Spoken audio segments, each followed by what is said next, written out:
Disable करके।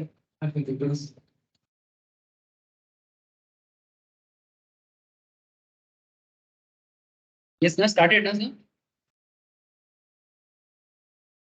Sir. तो sir चलो स्टार्ट करते हैं। इनकम टैक्स, ठीक है। तो income tax recently Durga Puja से पहले हम लोगों ने क्या किया था, हेड्स को कंप्लीट किया था। हेड्स में जैसे salary, house property, PGBP, capital gain, other source. तो रिसेंटली हम लोगों ने अदर सोर्स कंप्लीट किया। तो बहुत लोग ऐसे होगा जिनका सारा हेड हो चुका है, या तो बैकअप करके या फिर लाइव करके। जैसे किसी किसी का हो सकता है कि कुछ हेड बाकी हो, मे भी। तो जिसका बाकी है हेड्स वो बाद में करेगा, कोई इशू नहीं। या तो बैकअप या तो लाइव, जैसे भी करना करना तो है। लेकिन सर आज मैं और हेड पे बात नहीं करूँ, ठीक है। हेड्स ऑफ इनकम मतलब जो 5 हेड्स ऑफ इनकम है उस पर बात नहीं करूंगा। उसके जगह मैं कुछ एडवांस लेवल टॉपिक हैं जो इनकम टैक्स कॉम्पिटिशन्स के लिए बहुत इंपॉर्टेंट है। जिसमें कि जैसे कि मानो जब जब किसी का पांचों हेड कंप्लीट हो जाता है, तो तब उसको ना टोटल इनकम कंप्लीट करना पड़ता है। स्क्रीन शेयर है ना, स्क्रीन में देख सकते हो। तो टोटल इनकम कंप्लीट करना पड़ता है। टोटल इनकम क्या है sir? Competition of total income and tax payable. Basically जब आपका सारे के सारे हेड पता हुआ, when you know about salary, okay, मैंने सैलरी कैलकुलेशन, सैलरी टैक्सेशन कैसे कैलकुलेट होता है कि जब कोई इंडिविजुअल सैलरी से कमाते हैं उसका टैक्स कैलकुलेशन कैसे होता है, ये सैलरी में सिखाया जाता है। हाउस प्रॉपर्टी, ठीक है, सैलरी हो गया, हाउस प्रॉपर्टी हो गया, ये सब सेक्शन वाइज आप लोग काफी डिटेल्स में पढ़ चुके हो, ठीक है। अगर किसी का कोई टॉपिक बाकी है, डोंट वरी, वो करेगा बात। तो salary salary head, house property head, PGBP head, ठीक है, capital gain head, as well as other source head. ये जो 5 हेड के बारे में आप लोग सुन सुन के आप लोगों का कान पक चुका होगा, है ना। रोज सुनते हो और रोज शायद बोर होते हो कि सर एक ही बात रोज बोलते हो। हाँ सर। तो ये पांचों हेड में जब आपका पूरा ग्रीप आ जाएगा ना, तभी आप टोटल इनकम क्वेश्चंस प्रॉपर्ली कर पाओगे, ठीक है। अच्छा, अगर पांचों हेड कंप्लीट नहीं है क्या, फिर भी कर पाओगे? कर पाओगे, लेकिन फिर भी क्या है ना, अगर क्वेश्चन में कुछ ऐसा पॉइंट आ गए जिसके हेड के बारे में आपको आइडिया नहीं है, तो थोड़ा दिक्कत करेगा आपको। इसीलिए टोटल, अच्छा एग्जाम में टोटल इनकम का क्वेश्चन आता है सर? बिल्कुल आता है। एग्जाम में टोटल इनकम का भी क्वेश्चन आ सकता है, हेड्स का क्वेश्चन भी आ सकता है। ऐसे भी क्वेश्चन आ सकते हैं जिसमें मानो कि आपको 4 या 5 हेड्स का एडजस्टमेंट दिया है, पांचों का पांचों हेड का एडजस्टमेंट देगा, जरूरी नहीं, नॉट नेसेसरी कि आपको पांचों हेड मिल रहे हैं। हो सकती है कि कोई 2 हेड दिया, सपोज एक क्वेश्चन दिया है जिसमें किसी इंडिविजुअल का, जैसे क्या है ना, जैसे कि मानो कि नील, ठीक है, नील हाउस प्रॉपर्टी से भी इनकम कर रहा है, मानो नील जॉब करते हैं। अच्छा, किसी इंसान का जॉब भी हो सकता है और जॉब के साथ साथ, तो जॉब करेगा तो सैलरी कमाएगा, है ना। अगर कोई जॉब करेगा तो सैलरी कमाएगा। अच्छा, जॉब के साथ साथ अगर आपके पास घर है और उसको आप रेंट में दे देते हो, तो आपका रेंटल इनकम भी हो सकता है। देखो सर, ये एग्जाम क्वेश्चन क्यों करता है, क्योंकि these are real life situations.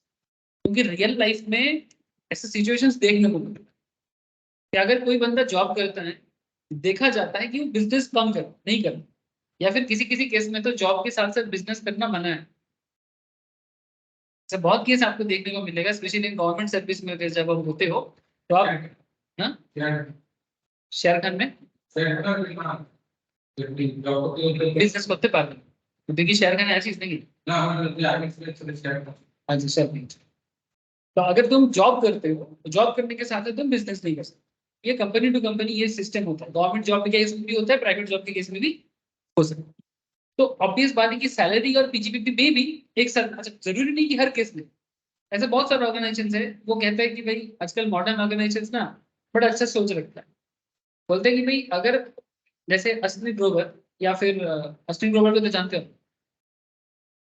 Bharat पे, अश्विनी ग्रोवर ना जो आपका, अरे हाँ वो शो करता है ना, क्या नाम है, शार्क टैंक वगैरह। या फिर जो चार्टर्ड अकाउंटेंट साहब है हमारा, बड़ा फेमस बिजनेसमैन है, बोर्ड बोर्ड का मालिक, क्या नाम है, अमन, अमन गुप्ता। ये लोग बड़ा अच्छा एक कॉन्सेप्ट डेवलप किया। अमन गुप्ता ये बोलते हैं कि भाई अगर 2 घंटा तुम आ रहे हो काम करके, हालांकि नॉर्मल लोग क्या बोलते हैं, 8 आवर्स काम करना है, 8 आवर्स काम करना है, 10 आवर्स काम करना है, तो जाके काम कभी कभी कैसे क्या होता है कि काम ना भी होता तो आना पड़ता, चुपचाप बैठे रहो, ऑफिस टाइम खत्म होगा तो जाना पड़ता। लेकिन मॉडर्न एंटरप्रेन्योर या मॉडर्न एम्प्लॉयर का सोच ऐसा है, वो कहता है कि नहीं नहीं ऐसा बात नहीं, अगर भाई तुम आके 2 घंटे में तुम्हारा काम हो जाएगा, बाकी 6 घंटे तुम दूसरा काम करो, मेरे को क्या। एफिशिएंसी लेवल, सोच बदल रहा है। पुराने लोगों का सोच क्या है, नहीं मैं तुमको सैलरी देता हूँ, मंथली तुमको 50,000 पे करता हूँ, तुम सुबह 6 बजे 8 बजे या 9 बजे आ जाना, और रात को 9 बजे जाना, प्राइवेट जॉब में। गवर्नमेंट जॉब में 10 बजे आना, 6 बजे जाना। ठीक है, तो वो तुमको बिठा के रखेगा, काम हो ना हो बैठे रहो। लेकिन मॉडर्न जॉब सिचुएशन कुछ ऐसे भी बन रहा है, उसमें आपको बोल रहे हैं कि नहीं नहीं नहीं, आप एफिशिएंसी अगर आपका है, जो काम लोग 8 घंटा लेते हैं आप अगर 2 घंटा में कर दोगे तो फिर बाकी 6 घंटा फ्री हो जाओ, अपना जाओ काम है करो, क्या दिक्कत है। So it's all about modern organisations and traditional organisations के बीच में। और मेरा भी वही मानना है, मैं भी वही मानता हूँ कि अगर कोई बंदा 2 घंटा में काम कर सकता है, तो फालतू में उसको उसका 6 घंटे में अगर कोई और काम करे तो उसको छोड़ो ना, क्या दिक्कत है। तुमको तो काम से मतलब है। इसीलिए आजकल फ्रीलांसिंग चलता है। फ्रीलांसिंग जानते हो? हाँ, इसलिए ना फुल टाइम जॉब नहीं कर, वो क्या कर रहा है, स्किल उसके पास है, वो अलग अलग कंपनी का जॉब अपने हिसाब से लेता है, काम कंप्लीट करता है, दे देता है। फ्रीलांसिंग अपने हिसाब से, मान तुमको अच्छा, हाँ एक्सेल में कर सकते हो, अकाउंट्स में, कोडिंग में, वेबसाइट डेवलपमेंट में, ये सब चीज में ये सब बहुत चलता है कि तुम किसी से काम ले रहे हो, काम कंप्लीट होने दे रहे हो, प्रोजेक्ट कंप्लीट, पैसा पेमेंट कर दो, काम करो, बाकी टाइम पे मैं दूसरा काम करूँ मेरे को।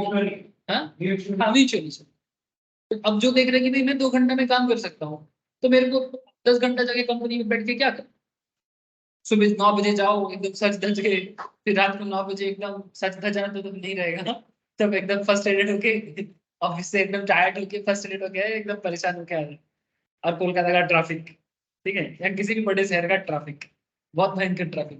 तो its all about business to business. लेकिन मैं आपको जो कहना चाह रहा था कि अगर आप सैलरीड पर्सन हो, अगर आप सैलरीड पर्सन हो साथ में रेंटल इनकम भी करते हो, ठीक है, तो आपका 2 हेड का इनकम हो, तो एग्जाम में भी सिमिलर क्वेश्चन हो सकता है कि सैलरी एडजस्टमेंट भी दे रहा है और हाउस प्रॉपर्टी एडजस्टमेंट भी दे रहा है। It's possible. अच्छा ऐसे भी होता है कि आप बिजनेसमैन और साथ में आपका कैपिटल गेन भी हुआ, जैसे सैलरी के साथ भी हो सकता है, नॉट नेसेसरी।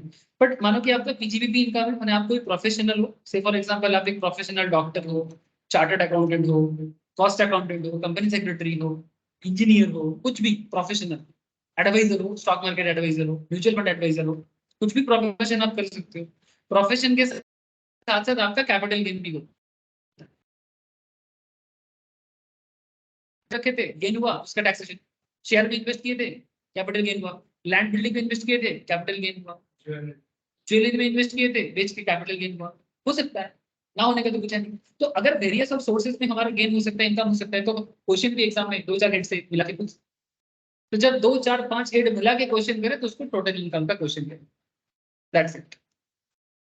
लेकिन इसके लिए एक छोटा सा चीज आपको हमेशा याद रखना पड़ेगा कि आपको ऑलवेज हर हेड के बारे में एक प्रॉपर आइडिया रखना पड़ेगा।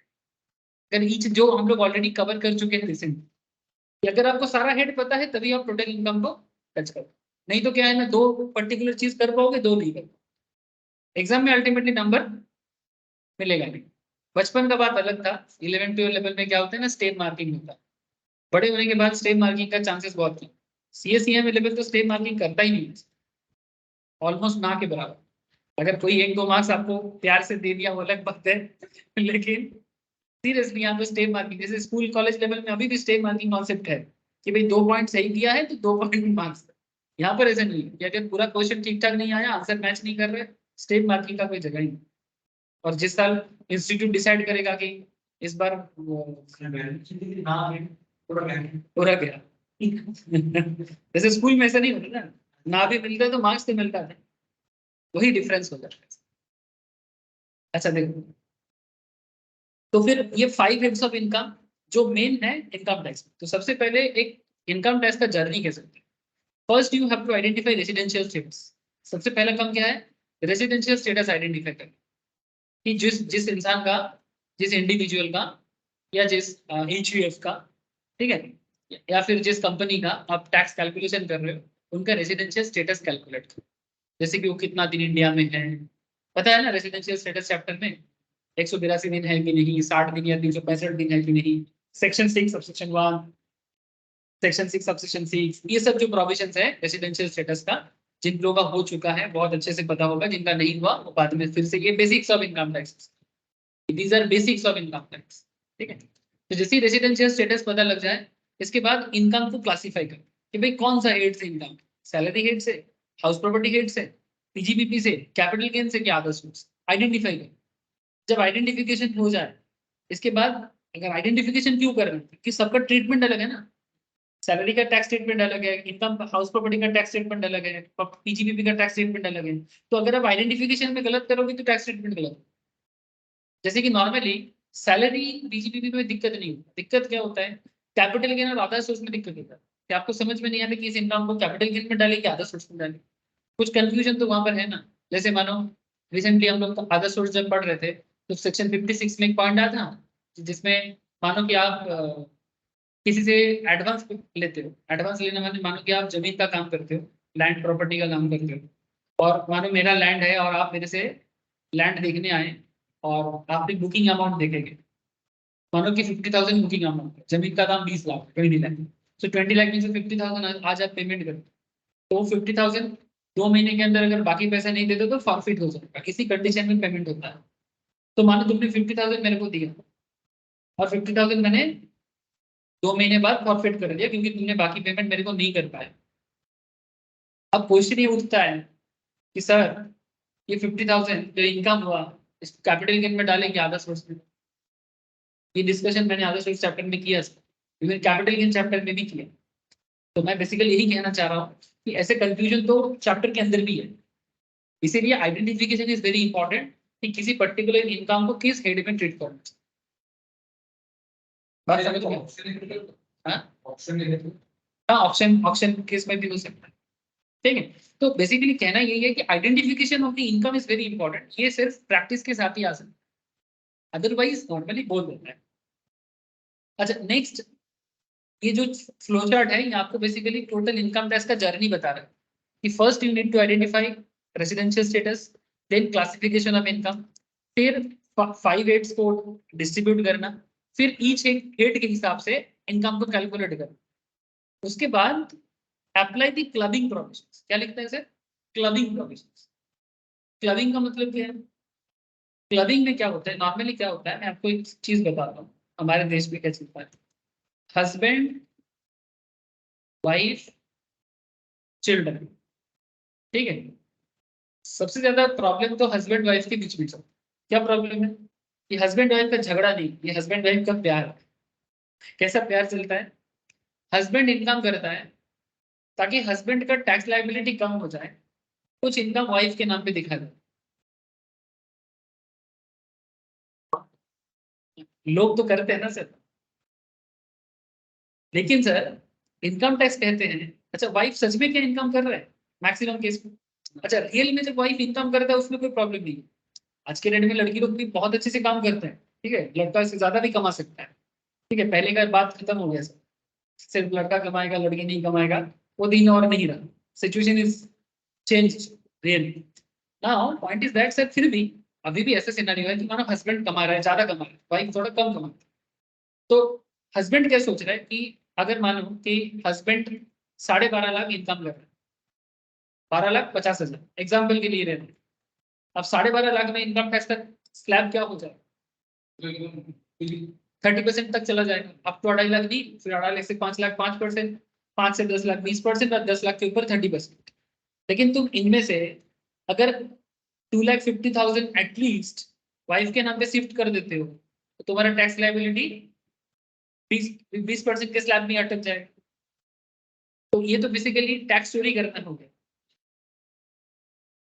ये तो ठीक है, तो लेकिन गवर्नमेंट की तो टैक्स लाइबिलिटी में दिक्कत हो जाएगा, परसेंटेज कम हो जाएगा, तो सरकार के घर में तो टैक्स कम जाएगा। अब सरकार थोड़ी ना टैक्स कम पसंद करेगा सर, गवर्नमेंट क्या पसंद करेगा, उसके घर में जो रीजनेबल टैक्स है वो उसके घर में जाए, है ना। लेकिन आप यहाँ पर थोड़ा दिमाग लगा रहे हो, वाइफ के नाम पे बिजनेस ओपन करके फिर वाइफ के नाम पे टैक्स फाइलिंग कर रहे हो। अच्छा नील रिटर्न फाइलिंग भी तो चलता है ना, हम लोग नील रिटर्न भी फाइल कर सकते, गवर्नमेंट के घर में एक पैसा जमा ना करके भी हम टैक्स रिटर्न फाइल कर सकते, और करना भी चाहिए। नील रिटर्न फाइल, मैं तो बोलूंगा कि आप लोग अगर अभी इनकम नहीं करते कोई बात नहीं, लेकिन रिटर्न फाइल करना चाहिए। सर ऐसा क्यों? क्योंकि इसमें आपका सिविल बूस्ट होता है आपका। इन फ्यूचर में अगर लोन का जरूरत होगा ना, ठीक है, तो बैंक से इजीली लोन प्रोसेस हो सकता है। नहीं तो नॉर्मली जब भी आप कभी लोन के लिए जाओगे, मैं से फॉर एग्जांपल आपको अचानक से 1 लाख 2 लाख का जरूरत है, कोई बिजनेस करना है या किसी प्रोजेक्ट के लिए कुछ चाहिए, तो आपको अचानक लोन का जरूरत है, लेकिन आपके नाम पे कोई इनकम टैक्स फाइल नहीं, और आप कोई जॉब नहीं करते हो, ठीक है, या फिर आप जॉब करते हो पर इनकम टैक्स फाइल नहीं, तो अभी आप अपना कोई बिजनेस दिखा के आप इनकम टैक्स फाइल करो, कोई भी एक बिजनेस दिखाओ, एक नील इनकम टैक्स फाइल करो। इसमें क्या होगा, जब भी तुम लोन के लिए जाओगे तो बैंक बोलेगा 3 साल का इनकम टैक्स रिटर्न फाइल लेके। नहीं, पैन कार्ड हो जाने के बाद आराम से कर सकते। पैन कार्ड, आपका पैन कार्ड तो है ना आप लोगों का, बस पैन कार्ड के बाद कोई भी रिटर्न फाइल कर सकता है। ये इलीगल तो छोड़ो सर, उल्टा ये माने हेल्प करता है गवर्नमेंट को, कि ये गवर्नमेंट को भी पता लग जाता है कि भाई आगे कौन सा लोग हमें टैक्स पे कर सकता है। गवर्नमेंट के लिए तो सुविधा हो गया ना कि वो पहले से ही आप उनके पास आ गए। डुप्लीकेसी तो आप देखो, आप सच्चा मतलब आप ऑनेस्ट सिटीजन, आप अपने आप को छुपाना नहीं चाहते, लेकिन आप स्टार्टिंग में आप स्टूडेंट हो, आप उतना इनकम नहीं करते, आपका इनकम 2.5 लाख के अंदर ही आ जाता है, ठीक है, तो आप ठीक है आप नील रिटर्न फाइल करो, लेकिन जिस दिन जरूरत होगा ना, उस दिन अचानक से आपको जरूरत पड़ेगी बैंक से कि मेरे को एक फाइनेंशियल जरूरत है, तो आप बैंक में अप्लाई करते हो, तो बैंक आपको बोलेगा इनकम टैक्स फाइल है। लेकिन नॉर्मली लोग क्या करते हैं, जब जरूरत पड़ता है तभी बैंक में जाते हैं, फिर बैंक बोलते हैं रिटर्न फाइल करने के लिए, लेकिन तब आप रिटर्न फाइल करके भी आपको फायदा नहीं है, क्योंकि 2 साल 3 साल का मैक्सिमम चाहिए होगा, तब कहाँ से लाओगे? इसीलिए नॉर्मली मैं रिकमेंड करता हूँ स्टूडेंट को कि जैसे ही आपका पैन कार्ड बन जाए, आप मोटा मोटी कॉलेज कंप्लीट हो जाए आपका, आप रिटर्न फाइल करना चाहें, किसी को भी 400 500 टका दे दो, वो आपका एक टीएल बैलेंस शीट रेडी करके चार्टर्ड अकाउंटेंट से एक साइन करा के, हाँ चार्टर्ड अकाउंटेंट साइन करा के वो रिटर्न फाइल कर देगा, बदले में 400 500 लेगा, नीट रिटर्न है, ज्यादा कुछ नहीं लेगा। लेकिन आपका क्या होगा, इनकम टैक्स में एक पहचान बन गया, और इन फ्यूचर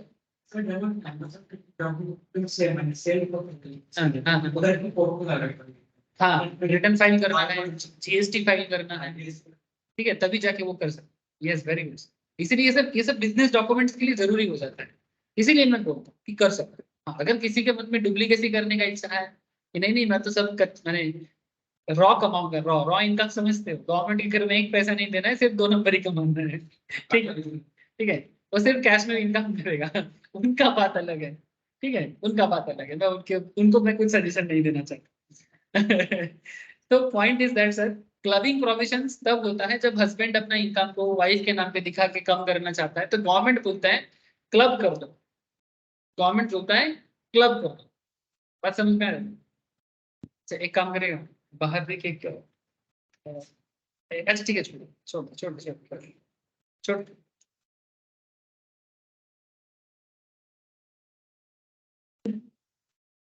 वाइफ क्या कर रहे हैं, अपने इनकम को, हस्बैंड क्या कर रहे हैं, अपने इनकम को कम करना चाहते हैं, तो गवर्नमेंट कहते हैं क्लब कर दो। क्लब का मतलब होता है जोड़ दो, क्या बोलते हैं क्लब का मतलब, जोड़ दो, क्लबिंग, ठीक है।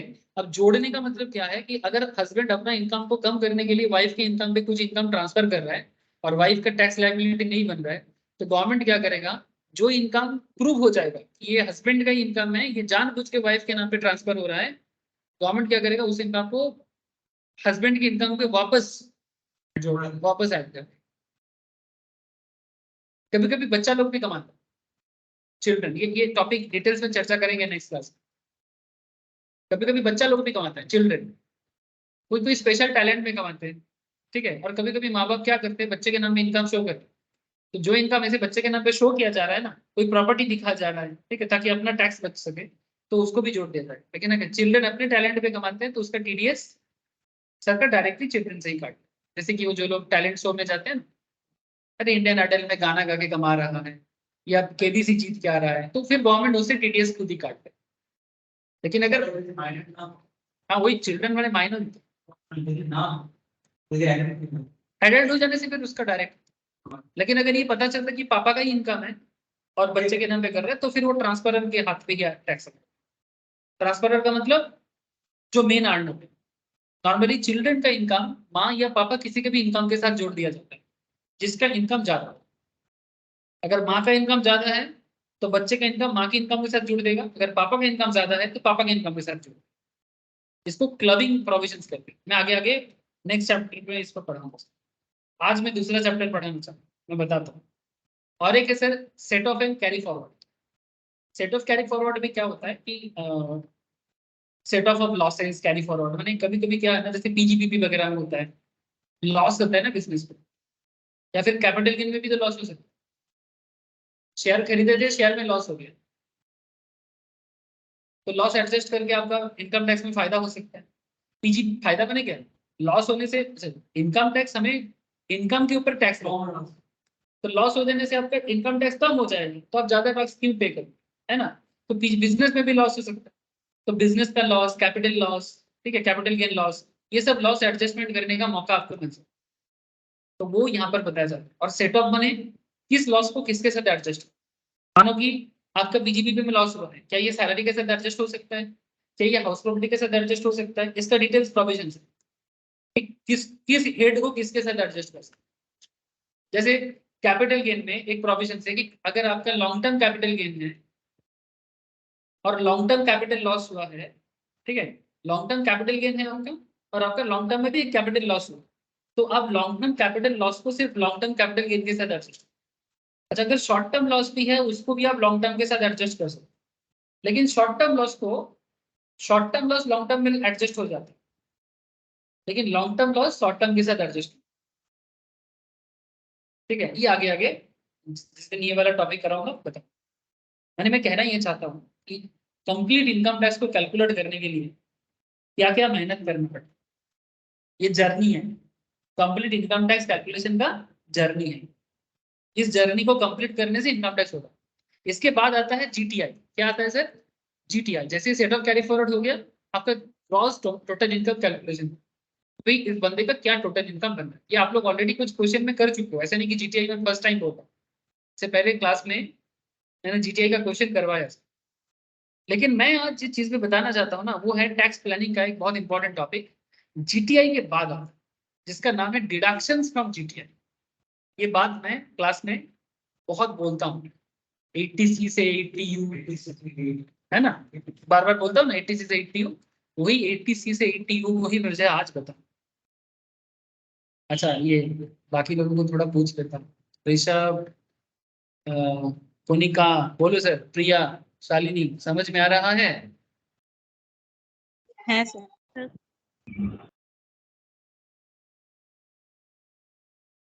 मैं इस जीटीआई से जब डिडक्शन दिया था इसके बारे में बात करूँ। कभी कभी एग्जाम में ओनली डिडक्शन का भी क्वेश्चन हो सकता है, लेकिन ओनली डिडक्शन का भी क्वेश्चन, सिर्फ डिडक्शन से ही question.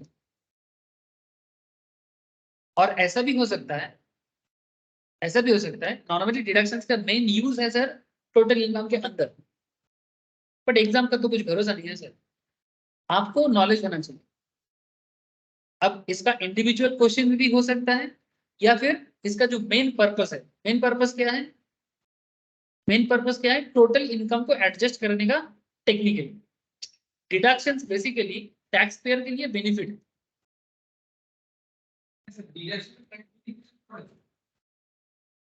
Deductions basically tax benefit का पार्ट, ठीक है, कि आप गवर्नमेंट के घर में टैक्स तो देना चाहते हो, बट गवर्नमेंट आपको कुछ मौका दे, टैक्स टैक्स बेनिफिट दे, कि आप हो सके तो डिडक्शन लेके बेनिफिट।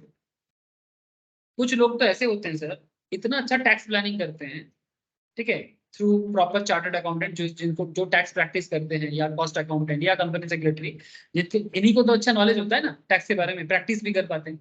इनके पास जाते हैं, इनको एक फीस देता है, और गवर्नमेंट के घर में एक पैसा टैक्स नहीं देता, सारा का सारा डिडक्शन दे देता है। गवर्नमेंटेर घरे 1 টাকাও ট্যাক্স দেয় না, কিন্তু ট্যাক্স প্ল্যানিং করে সমস্ত ট্যাক্স বাঁচে। It's possible.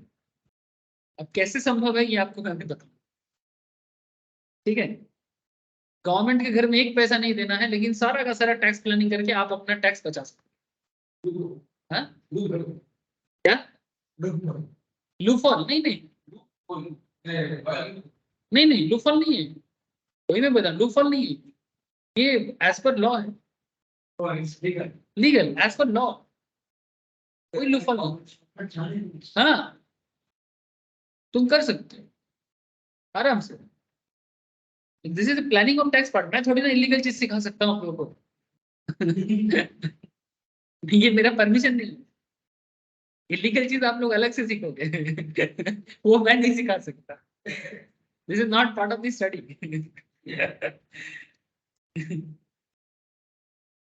आप लोग भी ना, बैठे बैठे क्लास में इलीगल चीज सिखाऊंगा आपको। अरे इलीगल है, बिल्कुल लीगल है, डिडक्शंस फ्रॉम जीटीआई गवर्नमेंट के रूल के हिसाब से लोग। चलो देखते हैं। तो एक्चुअली क्या है ना, जीटीआई से जब डिडक्शंस लेस करेंगे तो हमें टोटल इनकम मिलेगा, और इसी इनकम के ऊपर सरकार के घर में tax liability, as per tax liability का जो रेट है। अब देखना ये सर, ये डिडक्शंस का क्या रूल है और क्या क्या डिडक्शंस होता है, ठीक है। मैं आपको ना थोड़ा शॉर्ट फॉर्म में थोड़ा बता देता हूँ, उसके बाद सर यहाँ पर भी second deductions from GTI.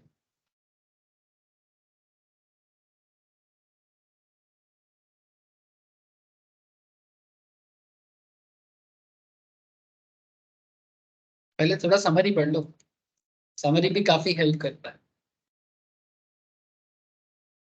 I think सबको दिख रहा होगा। हाँ सर, कोनिका देखा যাচ্ছে तो? भैया बोलो सर, स्क्रीन में शो हो रहा है ना? ओके सर, देखो सर कि किस तरह से टैक्स प्लानिंग हो सकता है। सेक्शन 80C और इधर रहा सेक्शन 80U। मैं इसलिए बार बार बोलता हूँ डिडक्शन फ्रॉम 80C से 80। अब 80C के अंदर क्या है? अच्छा, यहाँ पर कुछ पॉइंट्स है, deduction in respect of certain payments. फिर इधर एक एरो में बता रहे deduction in respect of certain income. फिर एक एरो में बता रहे deduction in respect of other income. और लास्ट में एक पॉइंट दिया है अदर डिडक्शन। तो गवर्नमेंट इसको चार पार्ट में बांटा है, गवर्नमेंट इसको चार पार्ट में डिस्ट्रीब्यूट किया है। ओके, पहला part deduction in respect of certain payment, माने आप कुछ पेमेंट करते हो, जो पेमेंट गवर्नमेंट बोलता है कि ठीक है आपने यहाँ पर खर्चा किया तो मैं आपको टैक्स में छूट दूँ। अब कहाँ पर पेमेंट करने से गवर्नमेंट टैक्स में छूट देगा, वही ये वाला पॉइंट बताएंगे। तो पहले हम लोग पेमेंट पार्ट को पढ़ेंगे, फिर इनकम पार्ट को पढ़ेंगे, फिर अदर इनकम को पढ़ेंगे, फिर अदर डिडक्शन को पढ़ेंगे, एक एक करके जाते हैं, ठीक है सर। अब देखो कि पेमेंट, जैसे मानो 80C बहुत पॉपुलर सेक्शन है, क्वेश्चन में बार बार देखने को मिलता है, और सबसे पॉपुलर भी माना जाता है कि कुछ नहीं तो घर घर में ये देखने को मिलता है। जैसे कि लाइफ इंश्योरेंस प्रीमियम, एक घर बता दो जहाँ LIC प्रीमियम नहीं चलता। हर घर में LIC प्रीमियम चलता है ना, या तो अपने नाम पे या तो अपने फैमिली के नाम पे, चलता है कि नहीं चलता? चलता है। तो ये जो LIC प्रीमियम का खेल है, जब आप LIC प्रीमियम में पेमेंट करते हो, ठीक है, जब भी आप LIC प्रीमियम में पेमेंट करते हो तो आपको 80C में छूट मिलता है। इसमें मैक्सिमम डिडक्शन का रूल है 1.5 लाख तक का, ठीक है। मैं इसका क्वांटम जो है वो मैं आपको आगे आगे बताऊँ, ठीक है। इस हर चीज में क्वांटम लिमिट है, ऐसा नहीं कि अनलिमिटेड प्रीमियम भरते जाओ और ये करते जाओ, ऐसा नहीं है। बात समझ? यस, 1.5 लाख तक मैक्सिमम बेनिफिट ले सकते हैं, कॉन्सेप्ट ऑफ मैक्सिमम बेनिफिट, जो कि 1.5 लाख। सर एक सेकंड होल्ड करो, एक सेकंड होल्ड करो, थोड़ा गो थ्रू करो, मैं भी आ रहा हूँ।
हेलो, ये सब कनेक्टेड हो कि नहीं?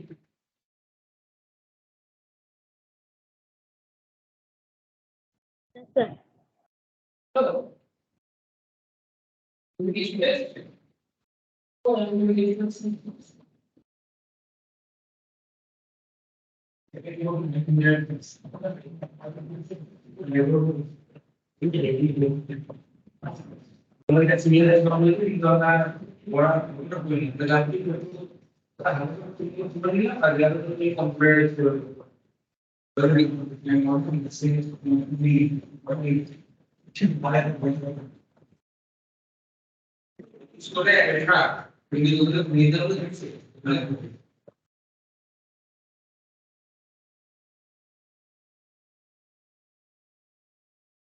ओके सर, चलो सॉरी सर, थोड़ा सा इंटरप्शन हो गया।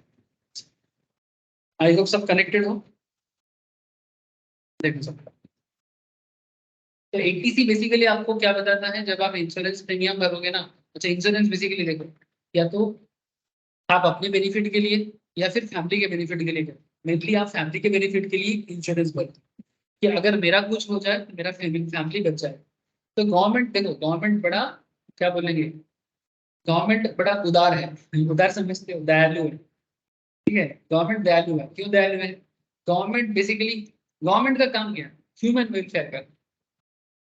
अपने कुछ लोग पार्टी करते हैं और बिल्डिंग बनाते हैं। ये जो पॉलिटिकल पार्टी करते हैं ना सर, पार्टी कर लो, 2 साल पार्टी करके 3 साल के बाद देखना उसका 5 तला बिल्डिंग हो गई। ठीक है, उसके लिए थोड़ी ना पार्टी होता है। पार्टी इसलिए नहीं करना चाहिए। पार्टी एक सोशल वर्क है। सीरियसली, पॉलिटिक्स करना कोई बिजनेस नहीं है। आजकल लोग इसको गलत तरीके से देख रहे हैं। हाँ, वही मैं बोल रहा हूँ, बहुत कुछ करता है, ज्यादा कुछ नहीं। पार्टी करके पब्लिक का पैसा, हमारे टैक्स का पैसा है सर। ठीक है, हमारे टैक्स के पैसे से वो बड़ा बड़ा बिल्डिंग बना रहा है। ठीक है, अपना आईएससी कर रहा है। प्रॉब्लम ये है सर कि हम लोग उनको करने दे रहे हैं। That is the problem. तो गवर्नमेंट में जो भी होते हैं, चाहे वो पॉलिटिकल लोग ही तो गवर्नमेंट में होते हैं। गवर्नमेंट में जो भी होते हैं उनका काम है ह्यूमन वेलफेयर करना। और गवर्नमेंट जब अपना पॉलिसी बनाता है, पॉलिटिक्स का मतलब क्या है? पॉलिटिक्स का मतलब होता है to build a proper policy for the public is called politics. Politics का मतलब हम लोग जो टीवी में देखते हैं वो नहीं। टीवी में क्या करते हैं ना, कुछ लोग आके झगड़ा करते हैं, डिबेट्स। हम लोग सोचते हैं कि राजनीति एक गंदा चीज है, लोग बोलते हैं दैट इज नॉट पॉलिटिक्स, वो तो उनका शो है, वो उनका टीवी चैनल का शो है। पॉलिटिक्स का रियल मतलब क्या है? To build a proper policy for the public is called politics. है ना, यही मतलब है, डेफिनेशन में ही पॉलिसी मेकर्स। तो गवर्नमेंट कहता है कि ये भी पॉलिसी का पार्ट है। गवर्नमेंट कहता है कि भाई आप अगर खुद का बेनिफिट करा रहे हो, फिर फैमिली का बेनिफिट करा रहे हो, तो अल्टीमेटली जो हमें करना चाहिए था आप कर रहे हो। तो इसलिए मैं आपको ये बेनिफिट देना चाहता हूँ। ये टैक्स बेनिफिट है ना, तो ये बेनिफिट क्यों दे रहे हैं गवर्नमेंट आपको? आपको समझना चाहिए ना। क्योंकि गवर्नमेंट का काम है पब्लिक का बेनिफिट देना। जब पब्लिक खुद ही खुद का बेनिफिट करे तो गवर्नमेंट क्यों ना बेनिफिट दे उसको। समझ में आ रहा है बात? नॉर्मली ये जो इंश्योरेंस है, ये इंश्योरेंस कितना सारा कंट्री है जानते हो, जहां पर सरकार पब्लिक के लिए बेनिफिट करता है। जैसे हमारे देश में भी है, प्रधानमंत्री बीका क्या बोलते हैं, जीवन बीमा है सर, 30% 40% करके लेता है। ठीक है, सालाना कुछ ऐसा अमाउंट लेते हैं बैंक अकाउंट के थ्रू से, उसमें प्रधानमंत्री का बीमा चलता है। अगर उसका कुछ हो जाए ना तो उसके फैमिली को 3 लाख 4 लाख 5 लाख ऐसे दिया जाता है। हाँ, इस तरह का चलता है, वो सरकारी स्कीम है। बाकी हम लोग जो प्राइवेटली करते हैं एनुअली 10,000 20,000 30,000 करके हम लोग भी करते हैं, वो प्राइवेटली, वो हाई अमाउंट के लिए। कुछ फेमस कंट्री बने, कुछ डेवलप कंट्रीज ऐसे हैं जहां पर हर पर्सन का बीमा सरकार के थ्रू से होता है, और वो भी हाई लेवल बेनिफिट। जो डेवलप नेशन है जहां पर लोग, हाँ, गवर्नमेंट खुद कर, पब्लिक का सिक्योरिटी उसका responsibility, 1.5 lakh maximum annually, 1.5 lakh annual जो प्रीमियम आप भर रहे हो उसका 1.5 लाख बताऊंगा सर। अच्छा, इसमें सिर्फ LIC का मिला के नहीं, पब्लिक प्रोविडेंट फंड सब मिला जुला के 1.5 लाख। ठीक है। अच्छा, 80CCC कब आता है, contribution to certain pension fund. जब हम लोग पेंशन फंड के में पैसा डालते हैं ना, गवर्नमेंट पेंशन फंड में, उसमें वो 80CCC का पार्ट, वो भी बेनिफिट गवर्नमेंट में देगी। क्वांटम में आपको आगे बताऊं, बस पहले नाम सुन लो। 80CCD in respect of contribution to pension scheme of central government, वो पेंशन फंड था और ये सेंट्रल गवर्नमेंट का पेंशन स्कीम है, there is a difference. 80D in respect of medical insurance premium, अगर आप मेडिकल इंश्योरेंस प्रीमियम भरते हो अपने लिए अपने फैमिली के लिए, तो उसके लिए भी आपको बेनिफिट दिया जाएगा। 80DD in respect of maintenance including medical treatment of A dependent disable, मानो कि आपके फैमिली में कोई ऐसा बंदा है जिसका कोई डिसेबिलिटीज है, होता है ना सर, शरीर में प्रॉब्लम, हैंडीकैप, ठीक है, तो मैंने, या फिर इसको क्या बोलते हैं, स्पेशली चैलेंज बोलते हैं। हैंडीकैप आजकल वर्ड यूज नहीं करता, बोलते फिजिकली स्पेशली चैलेंज्ड। ठीक है, तो जो भी डिपेंडेंट डिसेबल्ड माने आपके ऊपर डिपेंडेंट है और आप उनका कोई मेडिकल ट्रीटमेंट करवाते हो, तो वो खर्चा भी गवर्नमेंट आपको क्या कर देगा, डिडक्शन के लिए देगा। इसका भी क्वांटम लिमिट है, मैं डिस्कस करूँ। 80DDB in respect of amount paid for medical treatment etc specified disease or ailment, government ने कुछ डिजीज को स्पेसिफाई कर दिया कि भाई यहाँ ये डिजीज होगा, और आप अगर उस पर खर्चा कर रहे हो ट्रीटमेंट के लिए, फैमिली के लिए या अपने फैमिली मेंबर्स के लिए, तो उसमें भी आपको बेनिफिट मिलेगा। जो 80DDB का part. 80E in respect of interest on loan taken for higher education, higher education के लिए लोन लेते हो और उसका इंटरेस्ट भर रहे हो, 80E। हाँ, दिस, ये सारा केस जब तुम लोगे तभी मिलेगा, बिना लेके कहाँ से मिलेगा। जब तुम्हारा लोन चल रहा है, इंटरेस्ट पे कर रहे हो, जब तुम, मैंने ये सारा केस जब एक इंसान अपने लिए उठाते हैं तभी ये बेनिफिट आता है। अगर आप अपने लिए नहीं उठाते हो तो बेनिफिट कहाँ से देगा। 80EE और 80EE in respect of interest payable on loan borrowed for acquisitions of house property by an individual. 80EE और 80EA in respect of interest payable on loan borrowed for acquisitions of house property, मैंने घर खरीद रहे हो, उसके लिए जो तुम लोन उठा रहे हो उसका जो इंटरेस्ट पे कर, उस इंटरेस्ट में तुमको डिडक्शंस मिलेंगे। अमाउंट में बाद में आपको डिस्कस करूँ। 80EEB ये बड़ा अच्छा है। इन respect of interest payable on loan taken for purchase of electric vehicle, yes, हाँ, और जो इंटरेस्ट है, इंटरेस्ट टैक्स डिडक्शन,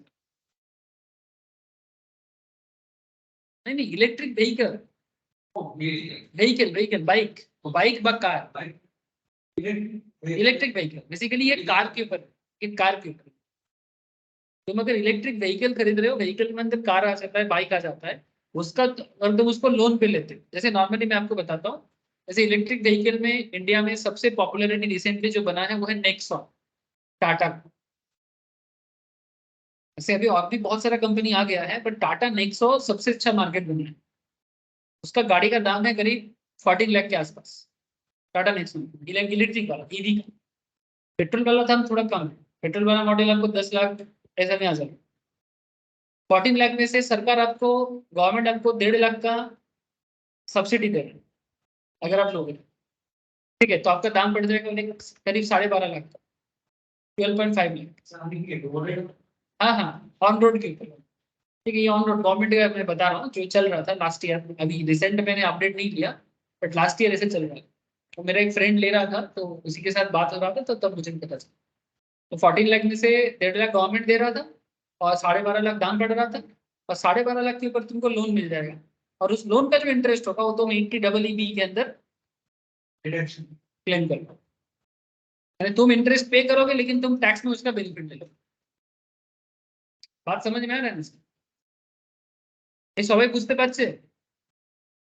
কনিকা, প্রিয়া, বলো স্যার, ঋষভ, বুঝতে পারছিস কি পারছিস না? শালিনী, বলো স্যার। हेलो। है सर। हाँ सर, ओके। है सर।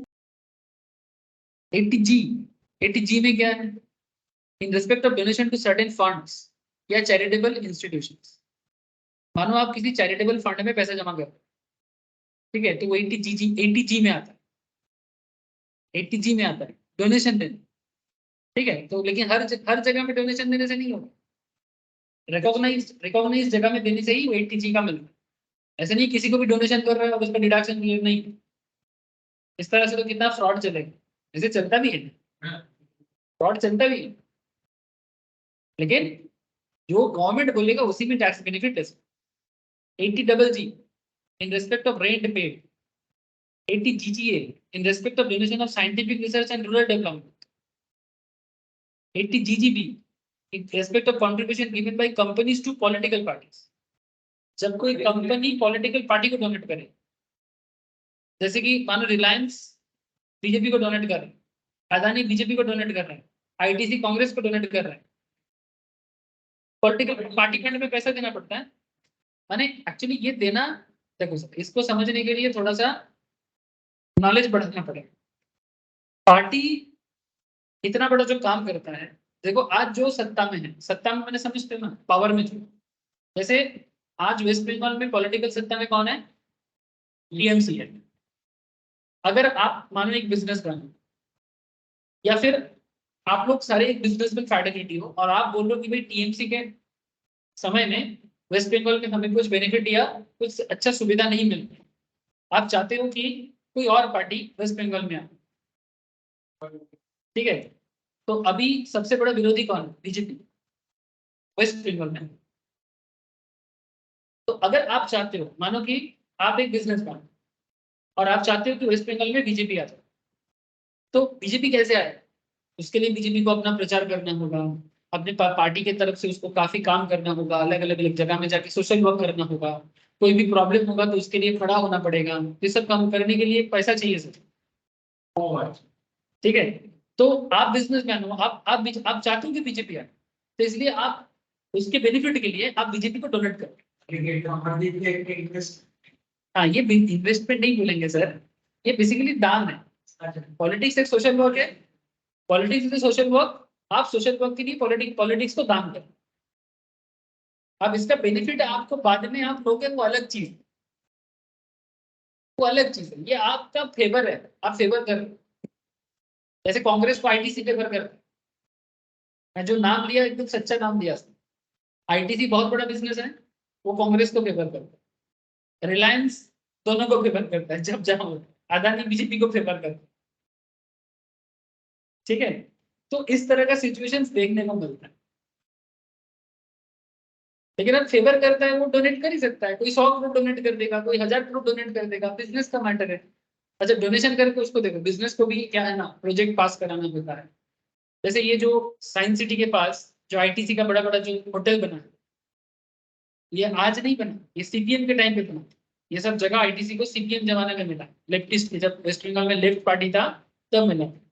लेफ्ट पार्टी ऐसे बताते रहते हैं कि हम लोग एंटी बिजनेस है, एंटी बिजनेस है, लेकिन देखो बेनिफिट पाने के लिए सब कर, ठीक है। वो आईटीसी जो इतना बड़ा जगह इसको मिला है वहां पर, ठीक है, बिजनेस के लिए ना किया गया, और आज जो इतना बड़ा इंडिया का सबसे बड़ा होटल बना के रखा है सोनार बांग्ला के पास, रॉयल बंगाल, कैसे बना दिया?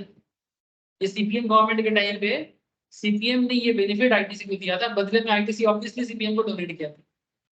वो उसका प्रूफ मिल ही जाएगा, अगर ऑथेंटिक चला है सब कुछ तो प्रूफ मिल जाएगा, ढूंढने से मिल जाएगा। और मैं किस किस इससे बताया, क्योंकि तृणमूल आया तो बस 10-15 साल ही हुआ है, और आईटीसी को सोनार बांग्ला उससे पहले से है, तो वो जगह ऑब्वियसली लेफ्ट गवर्नमेंट नहीं दिया होगा। बात समझ में आ रही नहीं आ रही?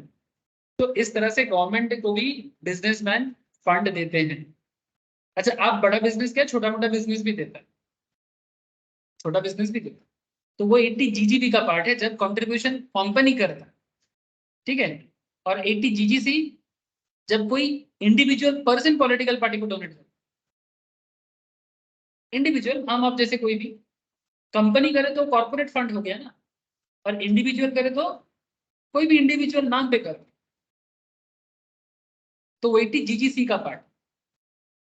देखो सर, इंटरेस्ट रहेगा, अगर आप लोग इसको इंटरेस्ट क्रिएट कर पाओगे ना, तो एक एक सेक्शन आपको ऐसे ही याद रहेगा।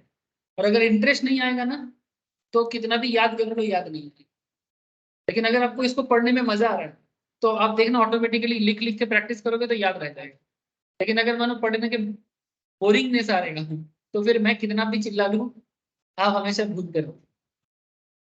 तो सर ये है पेमेंट के पर। चलो एक काम करते हैं, इतना सारा पेमेंट के पे बोला, लिमिटेशन भी थोड़ा देख ले कि कितना क्या बेनिफिट मिल सकता है।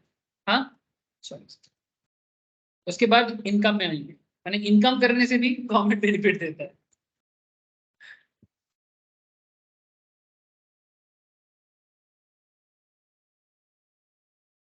ओके सर, समझ में आ रहा।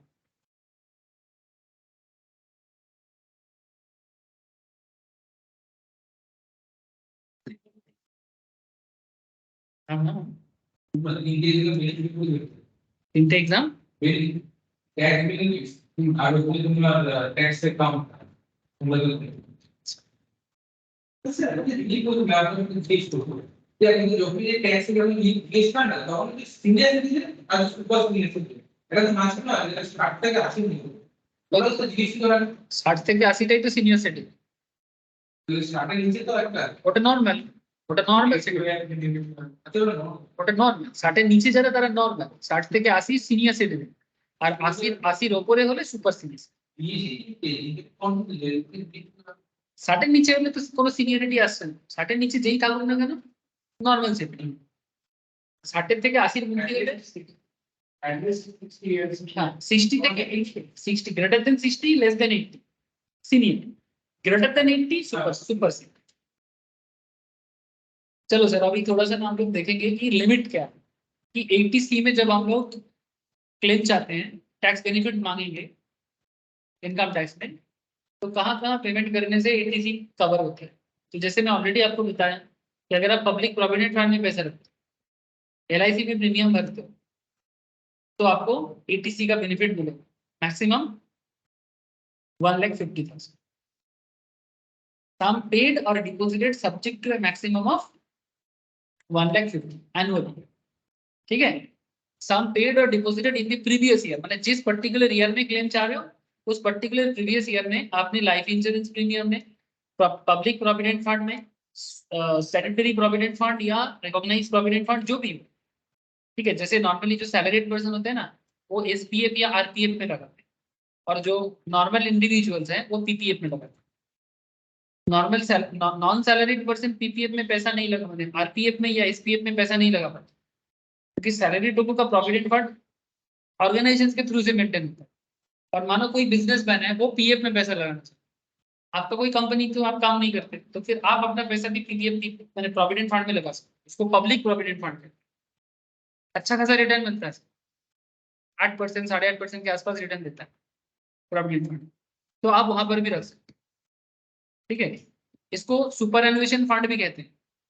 अच्छा, repayment of housing loan taken from government, मानो आप गवर्नमेंट से लोन लिया था, उसका रीपे कर रहे हो हाउसिंग लोन का, या फिर LIC स्पेसिफाइड एम्प्लॉयर उससे लोन लिया था, उससे आपने रीपे कर रहे हो। Tuition fees to any Indian university, college, school, full time education of any 2 children, tuition fees भी इसके अंदर आ जाता है 80C के अंदर। Term deposit for a fix deposit of not less than 5 year. Term deposit क्या होता है? एफडी। टर्म डिपॉजिट माने फिक्स डिपॉजिट, ठीक है। Term deposit for a fix period for of not less than 5 year, 5 साल से कम का होना नहीं चाहिए। With scheduled bank, scheduled bank माने आरबीआई शेड्यूल, आरबीआई में जो लिस्टेड है। शेड्यूल का मतलब होता है आरबीआई लिस्टेड, ठीक है। बोल दी बैंक होने से नहीं चलेगा, आरबीआई लिस्टेड होना चाहिए। Note subscription to notified bond of NABARD, NABARD माने national agricultural board and rural development, ठीक है। ये भी एक एनबीएफसी है, नॉन बैंकिंग फाइनेंशियल कंपनी। ये बेसिकली रूरल डेवलपमेंट में काम करती है। मानो कि आप गांव में किसी रूरल एरिया में या स्मॉल टाउन्स में कोई बिजनेस करना चाहते हैं, बट जो रूरल डेवलपमेंट के लिए काम है, जैसे कि आप फिशरीज कर सकते हो, जहाँ पर मछली का भेड़ी होता है ना, भेड़ी समझते हो, तो माछे पुकुर है, बड़ो बड़ो लेक है, ठीक है, मछली होता है वहाँ। जैसे लेक टाउन में, सॉरी न्यू टाउन में है बहुत सारा। एक्वाटिक के साइड में जाओगे ना, देखता नहीं, बहुत दिखेगा। हाँ चिंगड़ी घाटा है, वहां पर भी मिलेगा, ठीक है। और तुम अगर थोड़ा टुवर्ड्स साइकिल लेके ये सीधा रास्ता में चले जाना, एक्वाटिक आएगा, एक्वाटिक का क्रॉस क्रॉस क्रॉस करेगा ना, तो आपको चारों तरफ से मछली का भेड़ी दिखेगा। तो बेसिकली सॉल्ट लेक में जैसे बहुत सारे लेक्स है ना साइड साइड में, उसी लेक का पार्ट सॉल्ट लेक का नहीं था चारों तरफ। इसको ईस्ट कोलकाता का वेटलैंड कहते हैं। ये नेचुरल लेक्स है, दीज आर नेचुरल लेक्स। इसमें से बहुत सारे लेक को तो बंद कर दिया है और न्यू टाउन बनाने के चक्कर में, और कुछ लोग तो पॉलिटिकल पार्टी में सब सिंडिकेट के जय करके सब जब्त कर दिए। नेचुरल है, नेचुरल चीजों को बर्बाद कर दिया। अच्छा तो कहना क्या चाहते हैं? टर्म डिपॉजिट और fix deposit of not less than 5 years with schedule bank subscription to notified bond of NABARD, मतलब नाबार्ड में बॉन्ड इशू कर, तो आप बेसिकली नाबार्ड को लोन दे रहे हो, तो उसमें भी अगर आप पैसा दोगे तो फिर भी तुमको यहाँ पर भी पैसा हमने सेविंग्स मिलेगा मैक्सिमम डेढ़। ये सारा फंड मिला के 1.5 लाख, ठीक है। कहीं पर भी कर लो 1.5 लाख। पोस्ट ऑफिस में एफडी है आपका, तो भी हो सकता है। सीनियर सिटीजन सेविंग्स अकाउंट है, वो भी हो सकता है। Contribution by central government employ to additional account tier two account of NPS, national pension scheme, जिसको 80 CCD कहते हैं। ये सारा मिला जुला के मैक्सिमम 1.5 लाख किसी प्रीवियस ईयर में आप क्लेम कर सकते हैं। नॉर्मली लोग 80C का मतलब प्रीमियम एलआईसी प्रीमियम समझते हैं, पर 80C के अंदर सिर्फ एलआईसी प्रीमियम नहीं है, पीपीएफ भी है, और बाकी जो लिस्ट में मैंने पढ़ के सुनाया वो सारा चीज इसके अंदर आता है। सब कुछ मिला के एनुअली 1.5 लाख क्लेम कर सकते 80C के तहत। बट मुझे मैंने सिंपल कॉन्सेप्ट होता है कि मानो आपका एनुअल इनकम हो रहा है 11 लाख ग्रॉस टोटल इनकम, और आप ये सारा इनकम मिला के, सॉरी पेमेंट करके, आपका मैक्सिमम मानो 2 लाख या 3 लाख आपका इन्वेस्टमेंट, लेकिन 2 लाख 3 लाख आप क्लेम नहीं कर, आप मैक्सिमम 1,50,000 क्लेम कर, तो ऑटोमेटिकली 11 लाख से 1,50,000 माइनस हो जाएगा, तो आपका 9.5 लाख का जीटीआई बनेगा, মানে নেট ইনকাম বলি। তাই ব্যাপারটা বুঝতে পারলি কনিকা, प्रिया? ব্যাপারটা বোঝা গেল? ये बेनिफिट क्यों है, टैक्स बेनिफिट क्यों बोल रहे हैं इसको? হ্যাঁ স্যার। ঋষভ বুঝতে পারছিস কি না? ঋষভের আওয়াজ পাচ্ছি না, ঋষভ কোথায় গেছে? শালিনী বোঝা যাচ্ছে? इसीलिए इसको टैक्स बेनिफिट कहते हैं। तो अगर आप इसको जानोगे ना, तो अपने क्लाइंट, जब आप टैक्स कंसल्टेंट बनोगे इन फ्यूचर, तो आप अपने क्लाइंट को बेनिफिट दो, और उसके ऊपर बेस करके आप अपना फीस भी चार्ज करो। मैक्सिमम बेनिफिट दूंगा, बदले में फीस दो मेरे को। मानो किसी को 1 लाख का बेनिफिट दिखा दिए, बदले में 5,000 एक्स्ट्रा दे दो, क्या दिक्कत है ना? कोई अगर 1 लाख का बेनिफिट ले सकता है तो तुम 5,000 चार्ज कर ही सकते हो, क्या दिक्कत है उसमें? इसीलिए टैक्स प्लानर का मार्केट बहुत अच्छा है सर। सिमिलरली 80CCC, 80CCC क्या है? ये इंडिविजुअल के लिए लागू है, इंडिविजुअल क्लेम कर सकता है। Contribution to certain pension, any amount paid और deposited to keep in force a contract for any annuity plan of LIC of India or any other insurer for receiving pension from the fund। जो normally retirement के time पे pension fund में पैसा लगता है ना, retirement के time पे वो फंड से पैसा मिलता है, इसको पेंशन फंड कहते हैं। जो LIC का भी होता है। LIC में अगर आप चेक करोगे ना तो पेंशन फंड LIC का भी मिलता है, या फिर कोई भी सरकारी रिकॉग्नाइज पेंशन फंड हमेशा ही चलेगा। इसको भी मानो कोई इंडिविजुअल कंट्रीब्यूट कर रहा है अपनी इनकम से, उसमें भी मैक्सिमम देते हैं भाई, जैसे कि LIC में 80C में था, सेम टू सेम 80CCC में भी मैक्सिमम। इसमें एक ट्विस्ट है सर, इसमें एक ट्विस्ट है, वेट करो मैं बताता हूँ। There is a concept of 80CCD, ठीक है, there is a concept of 80CCD। अब 80CCD में क्या है आपको पता है, मैंने अभी आपको बताया। ये किसके लिए लागू होता है, individual employed by the central government, जो सेंट्रल गवर्नमेंट एम्प्लॉई है, और any other employer, any other individual SSC के लिए भी लागू हो सकता है। Contribution to pension scheme of central government, जो सेंट्रल गवर्नमेंट के पेंशन स्कीम में पैसा डालेंगे उन्हें भी ये बेनिफिट मिल सकता है। इसका भी लिमिट क्या है वो मैं बताता हूँ, लेकिन ये लिमिट चालू कब से हुआ है वो देखो। An individual employed by the central government on और आफ्टर 1/1/2004, सेंट्रल गवर्नमेंट के एम्प्लॉयमेंट में काम कर रहे हैं 1/1/2004 के बाद से, और एनी अदर एम्प्लॉयर, किसी और एम्प्लॉयर के पास, other than SSC being an individual who has paid or deposited any amount in his account under a notified pension scheme।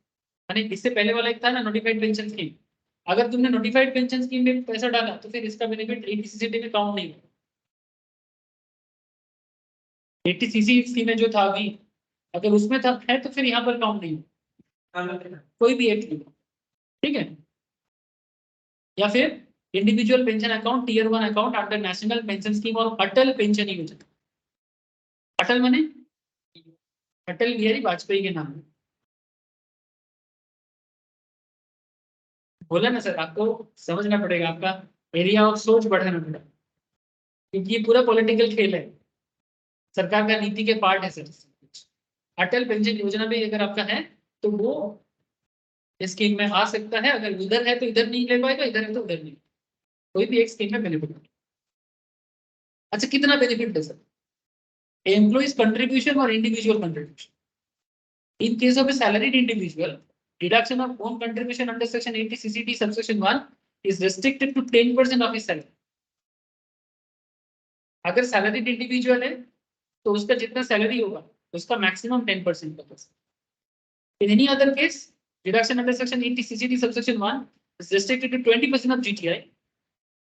salaried individual होगा तो 10% of salary, और any other case होगा तो 20% of gross total। मैंने salary छोड़ के अगर कोई दूसरा इनकम है तब तो सैलरी इनकम नहीं हुआ ना, तो सैलरी इनकम होगा तो सैलरी का 10%, अगर कोई और इनकम होगा तो उसका 20%। हाँ मैं जो जॉब करके सैलरी करके कमा रहा हूँ, तो सर इनकम कर, जैसे मैंने कोई हाउस प्रॉपर्टी इनकम कर रहे और वो पेंशन स्कीम में अटल पेंशन योजना में पैसा, बात को समझो। तो तुम कहीं पर जॉब करते हो तो तुमको सैलरी मिलती है, लेकिन मानो तुम कहीं जॉब नहीं करते, तुम्हारा कोई बिजनेस है या फिर तुम कोई प्रोफेशन करते हो, लेकिन तुम भी पेंशन योजना में पैसे रख सकते हो ना, तो उसके केस में अमाउंट क्लेम कितना हो सकता है, तब 20%, जितना तुम्हारा जीटीआई होगा उसके उसके ये जीटीआई के ऊपर 20%, और सैलरीड पर्सन के केस में सैलरी का 10%। और एक बात यहाँ पर याद रखना sir, further additional deduction of up to 50,000 is available under section 80CCD subsection 1B। एक एडिशनल 50,000 का बेनिफिट मिल सकता है 80CCD सबसेक्शन 1B के तहत। और यहाँ पर बोला है सर एम्प्लॉयर कंट्रीब्यूशन, एम्प्लॉयर भी आपको कभी कभी पेमेंट करता है, क्या कंट्रीब्यूशन करता है वो प्रोविडेंट फंड वगैरह में, पेंशन स्कीम में। The entire employer contribution would be included in the salary of the employ. The deduction of employer's contribution under section 80CCD subsection 2 में आता है, would be restricted to 14% of the salary, where the employer is central government or state government, and 10% in case of other employee। अगर central government या state government employ है और employer salary के अंदर कुछ ऐसा कंट्रीब्यूशन कर रहा है जो पेंशन स्कीम का ही पैसा है, तो तब 14% ऑफ सैलरी डिडक्शन हो सकता है। और अगर कोई दूसरा टाइप ऑफ है जो सेंट्रल या स्टेट गवर्नमेंट का नहीं है तो उसके केस में 10%। तो बस ये नियम है, अब आगे कुछ क्वेश्चंस वगैरह करेंगे तो क्लैरिटी ऐसे যদি এমপ্লয়ার পেনশন স্কিমে কিছু কন্ট্রিবিউশন দিচ্ছে যেটা স্যালারি পার্টি থেকে ঢুকে যাচ্ছে, ধর তুই কোনো অর্গানাইজেশনে কাজ করছিস, তুই সেন্ট্রাল বা স্টেট গভর্নমেন্ট এমপ্লয়ের আন্ডারে আছিস, তো সেন্ট্রাল এমপ্লয়ার তোকে পেনশন স্কিমে কোনো পয়সা কন্ট্রিবিউট করছে, যেটা তো স্যালারির পার্ট হিসেবেই ঢুকছে, তাহলে সেক্ষেত্রে তোর বেনিফিটটা বেড়ে যাবে 14%। তুই যদি অন্য কোনো এমপ্লয়ারের আন্ডারে থাকিস তাহলে 10%ই বেনিফিট, সরকারি বেনিফিট আছে। বুঝতে পারা গেল? এইবারে পুরো খেলাটা দেখ। अब देखो सर पूरा खेल देखो, इतना देर से मैं आपको 3-4 सेक्शन पढ़ा, 80C, 80CCC और 80CCD। 80CCD केवल 2 part, 80CCD subsection 1B and subsection 1-2। ये देखो मैं आपको फिर से दिखाता हूँ, चेक करो। स्टार्टिंग किया मैंने 80C से, ठीक है, 80C पढ़ाया, 80CCC पढ़ाया, 80CCD पढ़ाया, और 80CCD के अंदर मैं आपको 80CCD सबसेक्शन 1 पढ़ाया, 80CCD सबसेक्शन 1B पढ़ाया, और 80CCD 2 पढ़ाया। ये देखो, ठीक है। अब इसको दिमाग में रखो, आपको एक ट्विस्ट बताऊंगा। ट्विस्ट क्या है कि आपको तो लग रहा है कि सारा बेनिफिट मिलेगा मिलेगा मिलेगा मिलेगा। अब गवर्नमेंट भी चाल खेल रही है, गवर्नमेंट चाल खेल रही है। क्या चाल खेला? चाल मैंने समझते, मैंने ट्रिक्स लगा के। क्या ट्रिक्स? बोलते हैं कि अब इसमें एक और सेक्शन बना के ये सेक्शन को बिल्ड किया गवर्नमेंट, 80CCE। इस सेक्शन के तहत एज पर section 80CCE maximum permissible deduction under section 80C, 80CCC, 80CCD subsection 1 is there.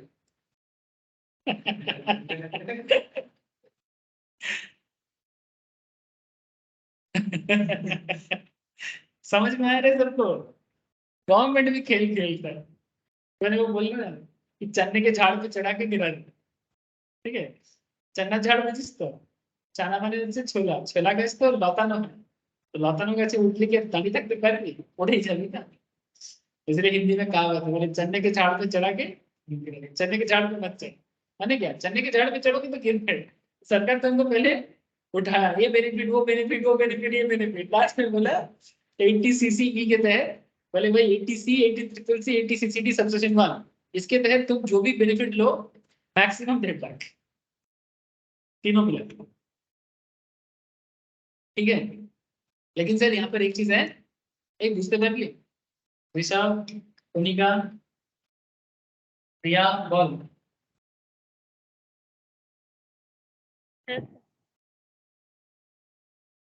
ঠিক আছে স্যার, এইভাবে পড়তে হবে, তবে কি এগুলো মনে থাকবে, আর না হলে এগুলো কোনোদিন মনে রাখতে পারবেন না। স্যার ট্যাক্স প্ল্যানিং এর পার্ট, এক্সামে কোশ্চেন্সও আছে আর রিয়েল লাইফ প্র্যাকটিসও খুব কাজে আসে। আচ্ছা এবারে কনসেপ্ট হচ্ছে, তো এটা হয়ে গেল 80CCE। তো 80CCE কি বুঝতে পারলি তো? 80CCE মানে হচ্ছে 80C, 80CCC আর 80CCD সাবসেকশন 1 এর মিক্সড আপ 1.5 লাখ পাওয়া যাবে, এটাই লাস্ট গভর্নমেন্ট। বাট হ্যাঁ 80CCD সাবসেকশন 2 আর 80CCD সাবসেকশন 1 भी এর পার্ট। মানে এই যে এখানে একটা এক্সট্রা বেনিফিট ছিল না 80CCD সাবসেকশন 1B তে 50,000 টাকা, এই বেনিফিটটা কিন্তু এর মধ্যে আছে। আর এই যে কন্ট্রিবিউশন যেটা 14% যেটা, ওটাও এর মধ্যে, ঠিক আছে।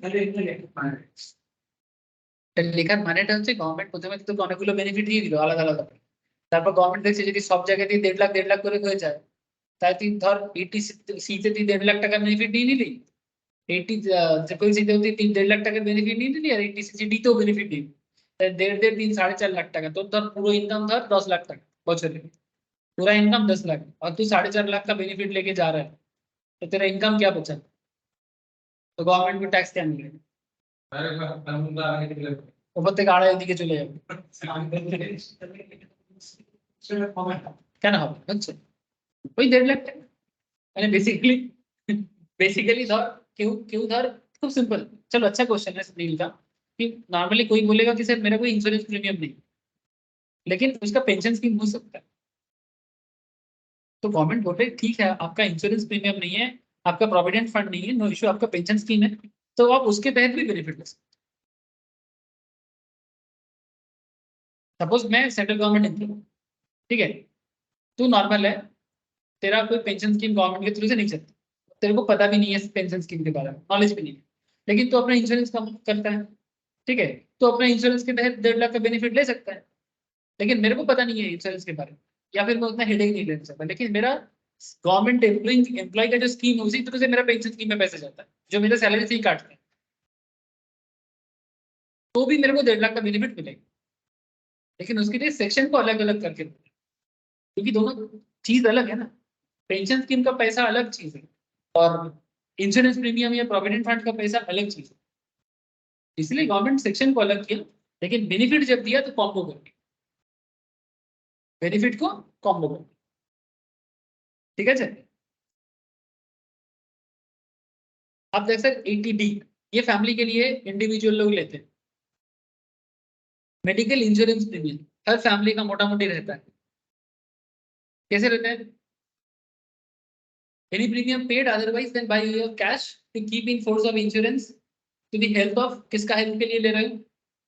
इन case of an individual, suppose आप एक इंडिविजुअल हो, आप अपने वाइफ के लिए ले लोगे, ठीक है? तो self spouse and dependent children, self spouse and dependent children, खुद के लिए, अपनी वाइफ के लिए, मैंने वाइफ भी ले सकते हैं। स्पाउस का मतलब क्या होता है? स्पाउस माने हस्बैंड का वाइफ, वाइफ का हस्बैंड, एक दूसरे का स्पाउस कहते हैं।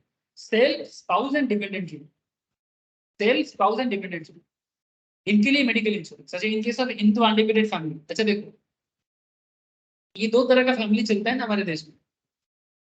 एचयूएफ टाइप का फैमिली भी चलता है, जहां पर 3-4 भाई है, पूरा जॉइंट फैमिली चलता है, मैंने जिसको हम लोग बंगाली में बोलते हैं ना काका जेठा मिलिए था, है ना। और एक को मैंने हिंदी में बोलते हैं चाचा ताऊ मिलके रहे। और एक तरह का फैमिली होता है न्यूक्लियर फैमिली, ठीक है, जो आजकल सबसे ज्यादा है। न्यूक्लियर माने छोटा फैमिली, सिर्फ एक ही फैमिली में मेरा मेरा मैं, मेरा वाइफ और मेरा बच्चा, ठीक है, तू मैं, ठीक है, ये तू मैं वाला फैमिली, ठीक है, न्यूक्लियर और कोई नहीं, ये सेल्फिश दुनिया है। Nuclear family is like a selfish, भले ही सुनने में खराब लग रहा है, दैट्स ट्रू। अब कोई बोलेगा सर एक साथ रहने से झगड़ा होता है, इससे अलग रहना अच्छा है, लेकिन झगड़ा करना भी एक कला होता है सर। झगड़ा करके एक साथ रहना, इट्स रियली आर्ट। अलग होना एक सॉफ्ट सोल्यूशन, अलग होना एक, मैंने क्या बोला, एक सेल्फिश सोल्यूशन, अलग हो जाए। मेरा फैमिली का अलग हो गया, मैं बोल रहा हूँ, मैंने ऐसे नहीं कि मेरा फैमिली एक साथ है, लेकिन ये मैं मना करता हूँ हमेशा। मैं फैमिली को बोलता हूँ देखो ना, कोशिश करो, एक साथ रहा जा सकता है, एटलीस्ट ट्राई। अलग तो छोड़ो, ऐसा अलग होता है आजकल कि पहले तो नॉर्मली बोलते हैं कि हाड़ी अलग है, हाड़ी अलग, तुम्हारा खाना अलग बनेगा, मेरा खाना अलग बनेगा। पहला दिन खाना अलग बनेगा, दूसरा दिन घर के बीच में पांच उठ जाए, एक एक दीवार उठ जाए, चौथा दिन बात की बात, कौन किसका काका है, कौन किसका जेठू है, कोई नहीं जानता। उससे अच्छा पड़ोसी अच्छा है। पड़ोसी के साथ विजय जैसे भी चल रहा है, बट अपने काका के साथ, जेठा के साथ, ताऊ के साथ नो रिश्ता ना गजब का दुनिया बना से, इसको बोलते हैं सेल्फिश। जो भी है, अगर कभी किस्मत में देखने को मिल जाए ना एचयूएफ, मैं इसको ना ऐसे करता हूं, प्रणाम करता हूं।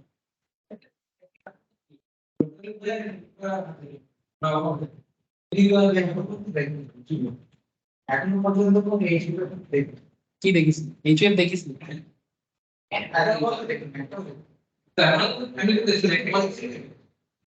मेरा मामा का रहती थी एचएफ, माय मैटरनल। मेरे पापा के साइड से मैं तो बचपन से अलग देखता हूँ, मेरा चाचा लोग के साथ रहता था, पर चाचा की शादी के बाद वो भी ठीक है, मतलब ये एक घर घर की कहानी है।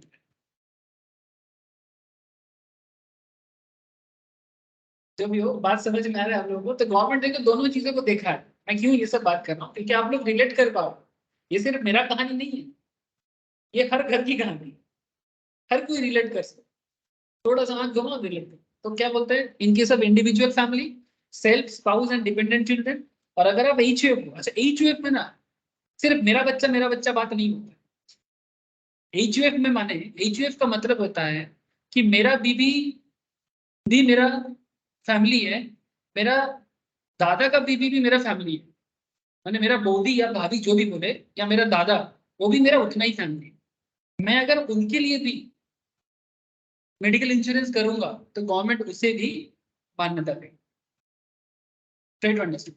और ना मेरा दादा का कोई लड़की है, बेटी है, वो मेरा बेटी नहीं है, फिर भी वो मेरा बेटी है एचयूएफ के अंदर, तभी वो एचयूएफ कहलाता है। Try to understand. ठीक है सर। तो एचयूएफ में इसलिए कोई भी फैमिली मेंबर के लिए अगर आप मेडिकल इंश्योरेंस करते हो तो गवर्नमेंट उसे क्लेम करने का मौका देता है। ऐसा नहीं कि सिर्फ अपनी बीवी के लिए करोगे, अपने बच्चों के लिए करोगे तो ही मिलेगा, नहीं। अगर आप एचयूएफ में हो और एचयूएफ में कोई भी मेंबर,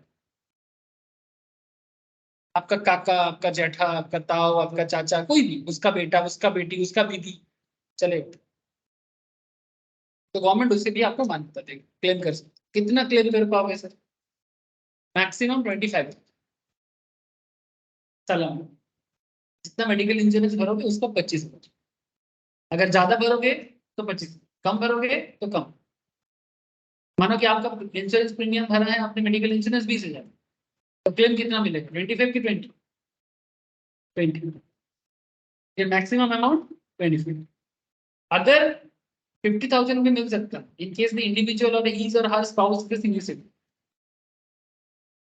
अगर मैं सीनियर सिटीजन हूं या फिर मेरा बीबी सीनियर सिटीजन है या मेरा हस्बैंड सीनियर सिटीजन है तो मैं 50,000 तक क्लेम कर सकता। ठीक है सर। ये যদি 50,000 এর বেশি থাকে তাহলে 50,000, যদি 50 কম হয় তাহলে ম্যাক্সিমাম 50 পর্যন্ত, 40-45 যা দেবো সেটা পাবো। ঠিক আছে, এই বুঝতে পারছিস তো কনিকা? প্রিয়া একটু মাঝে মাঝে হ্যাঁ হ্যাঁ দিয়ে দিস। ঠিক আছে। Premium paid otherwise than by way of cash to keep in force and insurance on the health of parents. मानो कि आप अपने पेरेंट्स के हेल्थ के ऊपर बेस करके मेडिकल इंश्योरेंस करें, whether or not dependent on the individual. अच्छा, हो सकता है कि आपका पेरेंट्स आप पे डिपेंड है या ना, जरूरी थोड़ी कि पेरेंट हमेशा डिपेंडेंट होगा। पेरेंट का फाइनेंशियल कंडीशन अच्छा हो सकता है ना, आजकल तो होता ही है। आजकल माँ पापा, पुराने जमाने में क्या से होता था कि माँ बाप बच्चे को बहुत मेहनत से बड़ा करता था, इतना मेहनत करता था कि बहुत ही कम एज में ही बूढ़ा हो जाता और एक सर्टेन टाइम के बाद काम छोड़ देता, फिर बच्चा इनकम करता था, माँ बाबा को देखता था। आजकल सिचुएशन ऐसा नहीं है, कम हो गया है पहले से। आजकल माँ बाप भी अच्छा खासा कमा रहा है, बच्चा भी कमा रहा है। तो अगर माँ बाप अपना कमाते हैं, इनकम करते हैं, तो बच्चे पे डिपेंड तो नहीं रहा ना। बात समझ में आ रहा है?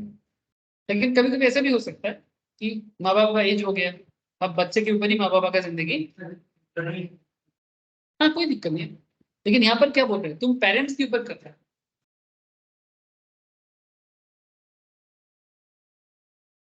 यहाँ पर क्या बोल रहे हो कि अगर पेरेंट्स के लिए कर रहे हो तो पेरेंट्स के लिए कभी भी कर सकते हो। तो यहाँ पर इसीलिए बोल सकते हो इधर और not dependent on individual. Parents आपके ऊपर डिपेंड हो भी सकता है, ना भी हो सकता है। बच्चा अपने माँ बाप के लिए इंश्योरेंस कर रहा है, यही बड़ी चीज है। बच्चा अपने माँ बाप के लिए इंश्योरेंस कर रहा है, यही बड़ा चीज है सर। ठीक है, तो मैक्सिमम 25,000 यहाँ पर भी आप अवेलेबल कर सकते हो।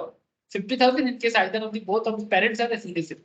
अगर आप पापा और माँ से कोई भी एक सीनियर सिटीजन हो या फिर दोनों सीनियर सिटीजन हो तो आपको 50,000 का बेनिफिट मिल सकता है। अगर एक जन भी सीनियर है तो भी मैक्सिमम 50 का बेनिफिट ले सकते।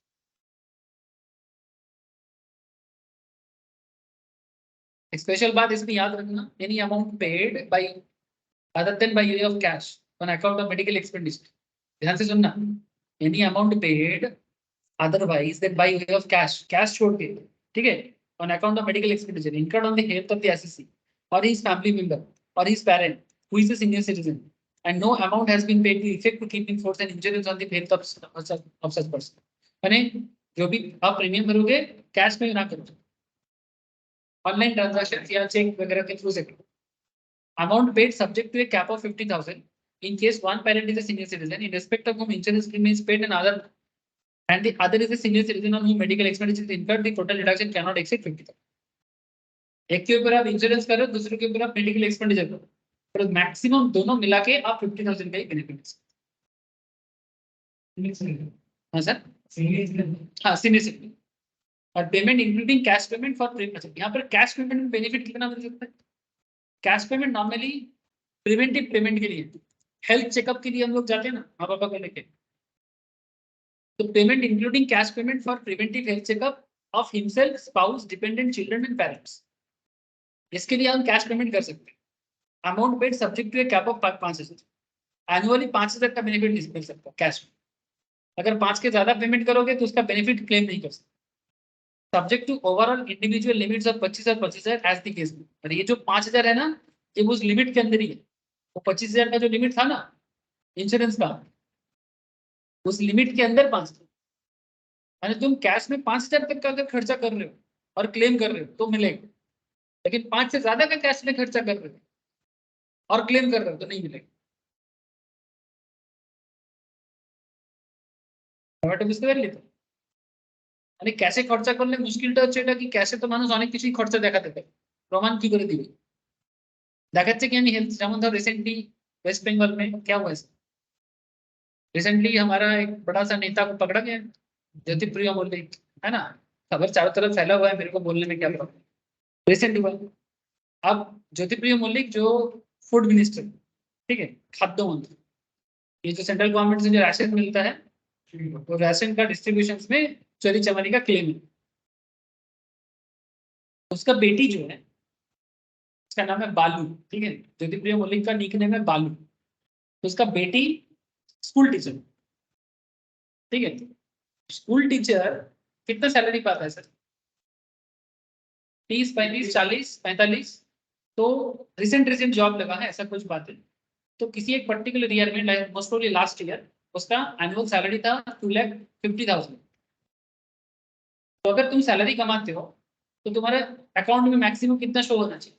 हो सकता है कि चलो तुम माँ बाप के पास रहते हो, तुम्हारा अलग से कोई खर्चा नहीं है, सैलरी तुम्हारा पूरा, तो तुम्हारे अकाउंट में 2.5 लाख रह सकते हैं। या माँ बाप से अगर कुछ गिफ्ट मिला है, कुछ ऐसे पॉकेट मनी अभी भी लेते हैं, हाँ, में भी 3 लाख और रहेगा, उसके अकाउंट में 3.5 करोड़ हो।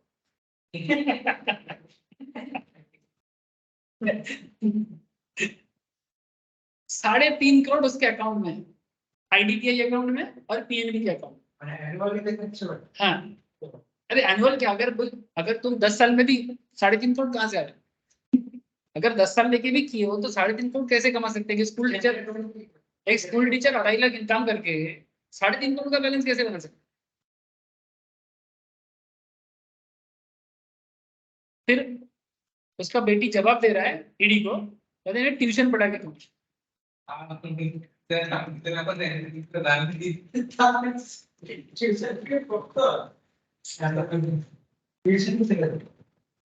ट्यूशन पढ़ा के 3.5 करोड़ कमा,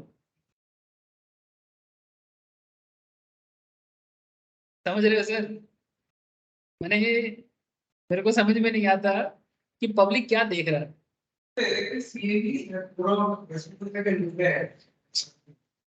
इससे गंदा state I don't think currently সবাই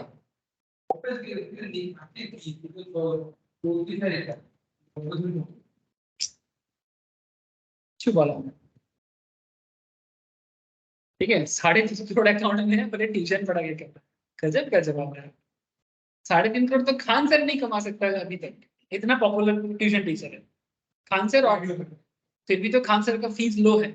वो जो आईएएस का बड़ा टीचर है सर, बड़ा यूट्यूब में बहुत वायरल होते हैं, विकास आईएएस टीचर, दृष्टि आईएएस, दृष्टि बोल के बड़ा फेमस यूपी दिल्ली में एक आईएएस का कोचिंग है, उनका जो टीचर है उनका फीस हाई है, 1 लाख 1.5 लाख का फीस रहता है एनुअली।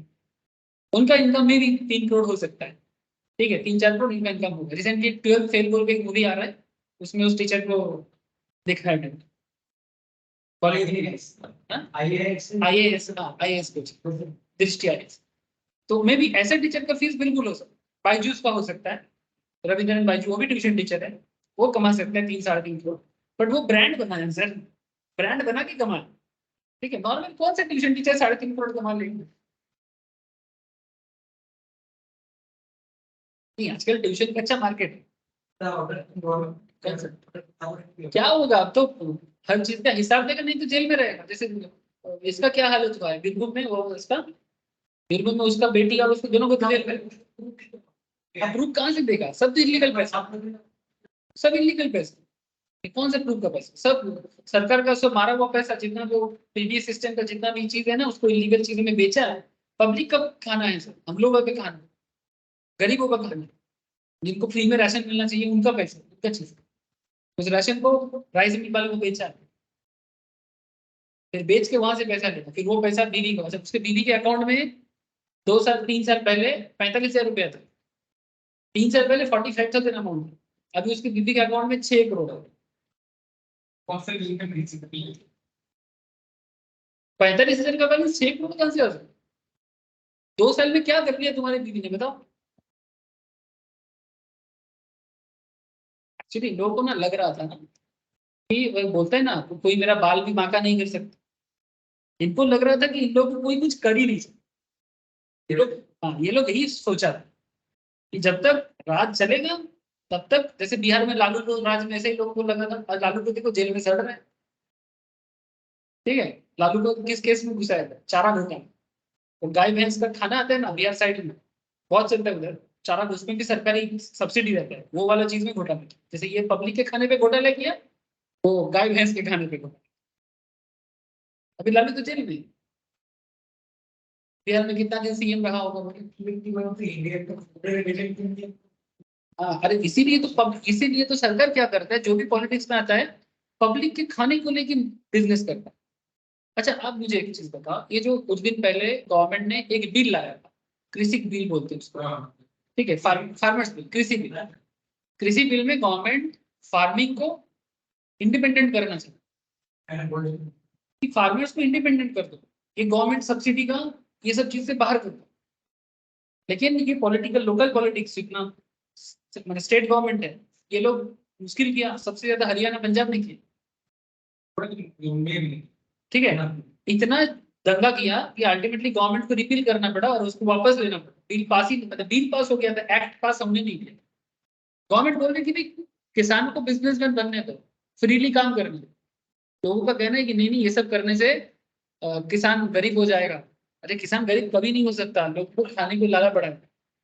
किसान अभी जो खेती करेगा, मैं आपको बता रहा हूँ, लिख के रख लो कॉपी में, कि अगला 10 साल में जो लोग डिग्री लेके डिग्री लेके पढ़ाई कंप्लीट करके जॉब ना करके खेती करेगा, वो ज्यादा रिच बनेगा।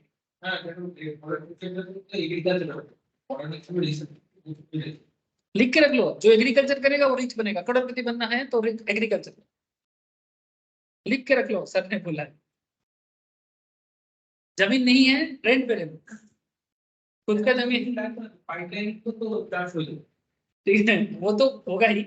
लेकिन अगर मानो तुम नेचुरल फार्मिंग करना चाहते हो, अगर जमीन नहीं है, जिनका गांव में जगह है ना, वो फार्मिंग नहीं करना चाहते, तो वहां पर जाके उनसे जमीन ले लो सर, रेंट पे ले लो, वो दे देगा आपको। क्यों? क्योंकि उसको तो, उसको क्या है, उसको लगता है शहर में सब कुछ है। हाँ, खुद का लैंड रहने से तो करो, कोई दिक्कत नहीं, लेकिन अगर खुद का नहीं है तो लो, बहुत ही लो अमाउंट में रेंट दे देगा। क्योंकि गांव में जो लोग हैं ना, काफी सारे लोग एग्रीकल्चर में इंटरेस्ट हो रहा है, उसको लग रहा है कि एग्रीकल्चर में कुछ नहीं। लेकिन सिटी से लोग जा रहे हैं गाँव में। रिसेंटली मैं झारखंड गया था, उधर एक लोग बकरी का फार्मिंग किया है, क्या बोलते हैं, गोट फार्म। ठीक है, इतना बड़ा फार्म बनाया। तो एक्चुअली मैम लोगों की फैमिली में ना इसका काम है, क्या बोलते हैं इसको, नहीं नहीं नहीं, पशु का खाना होता है ना, जैसे कैटल फीड्स वगैरह का, हाँ, उसके लिए काफी कैटल कैटल फीड्स, तो कैटल फीड्स वगैरह का बिजनेस है, हम लोग का पुश्तैनी बिजनेस है, बहुत पुराना, 100 साल हो गए होंगे। तो अचानक से अंकल से बात हो रहा था, तो मैं वो बता रहा कि अचानक से बहुत ज्यादा ऑर्डर है। तो क्यों ऑर्डर आ रहा है, ऐसा कौन अचानक से इतना ऑर्डर कर रहा है? तो पता चला एक बहुत बड़ा गोट फार्म हुआ है कोलकाता का ही, एक बंदा उधर जाके जंगल में जाके लोगों का जमीन रेंट पे लेके घूम, और वही बकरा वहां पर बना के कोलकाता में ही बेच रहा है। लोगों को बिरयानी तो खाना ही। इसीलिए सर खेल बदल रहा है इसका, लिख के रख लो, गोल्डन वर्ड में लिख लो। समझ गए सर? अच्छा, ETTD, maintenance including medical treatment of A dependent disable. आपके ऊपर डिपेंड है, किसी का बड़ा भयंकर तबीयत खराब है और उनका ट्रीटमेंट आप करते हो, ठीक है, उसके लिए आप खर्चा करते हो, any amount income for the medical treatment including nursing, training, rehabilitation, ठीक है, जितना भी कारण हो सकता है, आपको फ्लैट 75,000 का छूट मिले, फ्लैट एनुअल डिडक्शन 75 फ्लैट, कोई मैक्सिमम नहीं है, एकदम flat 75,000 minus flat. Any amount paid or deposited under the scheme framed in this behalf of LIC or any insurer administrator specified company and approved by board। ऐसा और एक चीज है, अगर डिसेबिलिटी 80% से ज्यादा, जैसे होता है ना डिसेबिलिटी का भी परसेंटेज होता है, जैसे कुछ लोग देखना जो लोग आंखों में प्रॉब्लम होता है उसका परसेंटेज होता है कि कितना परसेंटेज आंख में तुम्हारा प्रॉब्लम है, तो बोलते हैं मोर देन 80% मतलब पूरा डिसेबल ना हो, अगर 50% मैंने थोड़ा खराब है, बहुत खराब नहीं है, तो डिसेबिलिटी का परसेंटेज होता है। तो अगर परसेंटेज में 80% से ज्यादा है तो आप 1,25,000 तक का फ्लैट डिडक्शन दें। सर आप एक चीज समझ में आ रहा है ना आप लोगों को, ये जो भी बातें गवर्नमेंट यहाँ पर आपको बेनिफिट दे रहे हैं सब एक तरह का सोशल काम, आप अपने लिए ही कर रहे हो, इसीलिए गवर्नमेंट आपको दे रहे हैं। ठीक है सर, इसी तरह से डिपेंडेंट कौन हो सकता है ये भी दे दिया, कोई भी डिपेंड होने से नहीं चलेगा। डिपेंडेंट माने स्पाउस इंडिविजुअल के लिए, children parent brother sister, HUF के लिए एनी मेंबर। ठीक है, अच्छा ये 80C और 80U में एक कनेक्शन, 80U में भी ना सिमिलर बेनिफिट मिलता है। अगर 80 सॉरी ये कौन सा चल रहा है 80DD, 80DD, 80DD में बेनिफिट लोगे तो 80U में नहीं मिलेगा, और 80U में बेनिफिट लोगे तो 80DD में नहीं, क्योंकि 80U भी सेम बात करता है। वही बात यहाँ पे लिखे नीचे लिखा हुआ, 80DD यू में भी वही सेम बात लिखा, स्टार्टिंग में देखो यहाँ पर लिखा, ये देखो deduction in case of a person with risk, देख रहा है। अगर 80U में लोगे तो 80DD में नहीं मिलेगा, 80DD में लोगे तो 80, क्योंकि एक ही पर्पस के लिए दो दो जगह में बेनिफिट थोड़ी ना मिलेगा।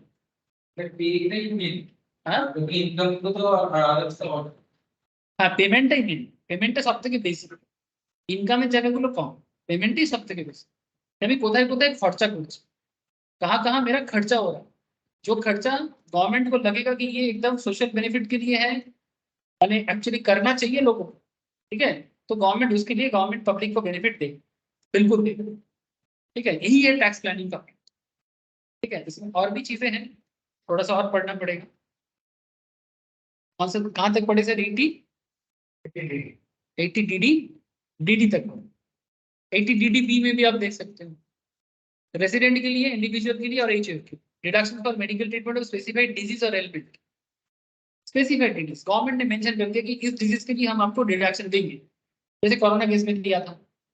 ठीक है, इस तरह का amount paid for specified disease और एलिमेंट किसके लिए, इंडिविजुअल के लिए क्लेम कर सकता है। इंडिविजुअल किसके लिए स्पेंड करेगा, अपने लिए, himself, dependent being spouse, children, parent, brother, sister, fully और mainly dependent on the individual, या तो पूरा पूरी डिपेंडेंट है या तो पार्टली डिपेंडेंट, या तो पूरा डिपेंड होगा या तो पार्टली होगा तो भी चलेगा। कितना अमाउंट डिडक्शन में मिलेगा, 40,000, 40,000 तक डिडक्शन मिलेगा। एक्चुअल सम पेड और 40,000 rupees 1 lakh if the payment is for medical treatment of a senior citizen। Normal लोगों के लिए 40,000, सीनियर सिटीजन होगा तो 1 लाख। ठीक है, समझ में है सर। एक्चुअल सम पेड और 40,000 व्हिचएवर इज लेस। अच्छा, व्हिचएवर इज लेस का मतलब क्या है, मानो कि 40,000 का एक्चुअल में गवर्नमेंट दे रहा है और आपका खर्चा हुआ है 30,000, तो क्या मिलेगा, गवर्नमेंट आपको बोलता है 40,000 का और आपका खर्चा होता है 40,000 30,000, तो क्लेम कितना मिलेगा, 30 की 40, 30, व्हिचएवर इज लेस। अच्छा, आपका खर्चा हुआ है 50, गवर्नमेंट बोला है 40, कौन सा मिलेगा, इसलिए व्हिचएवर इज लेस। ठीक है, अच्छा the amount receive from insurance company और रिइंबर्स्ड बाय द एम्प्लॉय। कभी कभी क्या होता है ना, ये सबके इंश्योरेंस भी रहता है तो इंश्योरेंस कंपनी रिइंबर्स करते हैं ना, अगर हेल्थ इंश्योरेंस लिया हुआ है तो इंश्योरेंस कंपनी से पैसा मिलेगा ना, तो इंश्योरेंस कंपनी या एम्प्लॉयर भी कभी कभी पेमेंट, तो वो अमाउंट भी आप माइनस कर सकते हैं, तो वो अमाउंट वही है 40,000 या 1। ठीक है सर, ये 80DD बी, कौन से कारण के लिए? रीजन क्या है? स्पेसिफाइड डिजीज और इलनेस। किसके लिए? खुद के लिए, स्पाउस के लिए, डिपेंडेंट इंडिविजुअल माने चिल्ड्रन के लिए, डिपेंडेंट भाई बहन के लिए, डिपेंडेंट पेरेंट्स के लिए। सपोर्ट मेंटेनेंस भी चलता है। सपोर्ट एंड मेंटेनेंस माने जिसको आप सपोर्ट या मेंटेनेंस दे रहे हैं। एटीई भी इसके अंदर है। मैं आपको पहले ही बोला था, हायर एजुकेशन के लिए लोन ले रहे हो, है ना? तो इसमें आपको मिलेगा, कितना मिलेगा? The deduction available for interest payment in the initial assessment year of commencement of interest payment, मतलब जिस पर्टिकुलर ईयर से आपका इंटरेस्ट चालू हो रहा है। जैसे मानो तुम लोग अभी कॉलेज में पढ़ो, जैसे मानो इसका एमबीए चल रही है, तो कब खत्म होगा कॉलेज? मई मानो 2024 में खत्म हो जाएगा। तो 2024-25 में इसका कॉलेज खत्म हो। तो नॉर्मली अगर लोन में किसी का एजुकेशन चलता है, कॉलेज खत्म होने के नेक्स्ट ईयर से उसका इंटरेस्ट चालू होता है। ठीक है, कॉलेज जैसे खत्म हो जाएगा उसका 1 साल बाद तुम्हारा इंटरेस्ट चालू 25।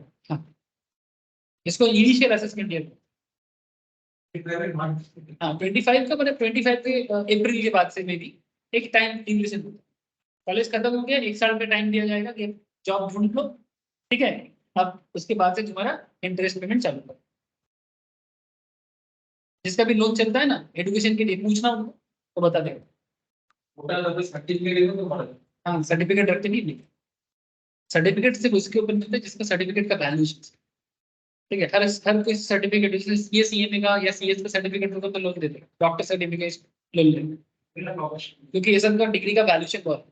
क्योंकि कोई भी कॉलेज डिग्री लेके जाओगे तो नहीं देते। तो क्या बोलते थे? Deduction available for interest payment in initial assessment year of commencement of interest payment and 7 assessment year immediately succeeding the initial. जब से चालू हो रहा है तब से 7 साल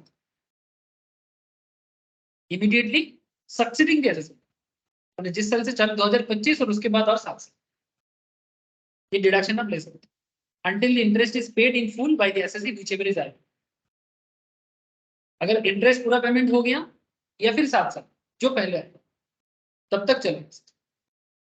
जितना इंटरेस्ट पे करोगे पूरा का पूरा डिडक्शन चलेगा, যতটা इंटरेस्ट पे करो ততটা ডিডাকশন হবে। বুঝতে পারলে কি হলো? বোঝা গেল কি কারণ? तो ये हो गया 80E sir.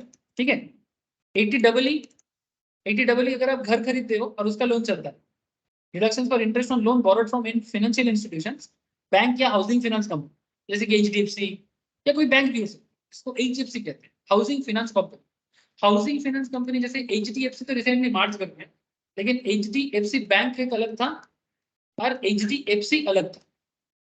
Actually HDFC bank बाद में बना, पहले एचडीएफसी ही हुआ करता, और सिर्फ हाउसिंग फाइनेंस ही करते। आईसीआईसीआई ये बैंक बाद में बना, ये पहले इंडस्ट्रियल लोन देते। हाँ, इसका नाम है नहीं, वो अलग है, मैं नाम बता रहा हूँ इसे। आईसीआईसीआई में पहले सिर्फ लोन देने का काम है, industrial credit and investment corporation of India, ये नाम आईसीआईसीआई का नाम। अभी भी वही नाम है, industrial credit and investment corporation of India.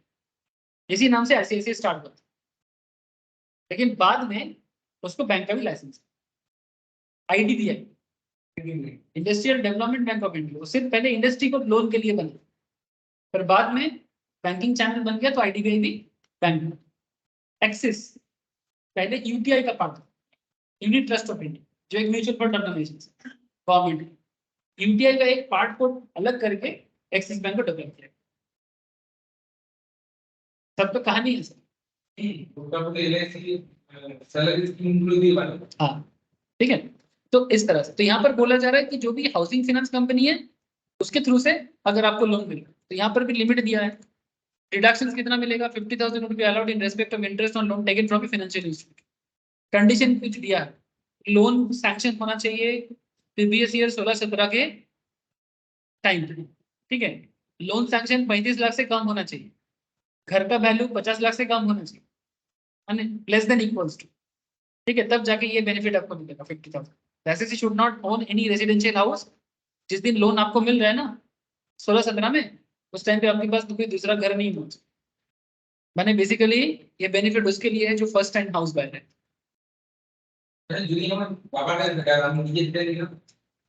हो सकता है, हो सकता है। इंडिविजुअल।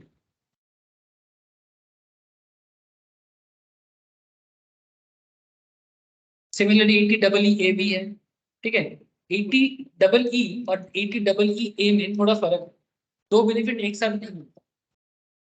ये डबल ई अभी पढ़ा ना सर, अब डबल ई ए पढ़ो, आपको डिफरेंस पता चले। यही आज लास्ट पढ़ेंगे, फिर नेक्स्ट क्लास में।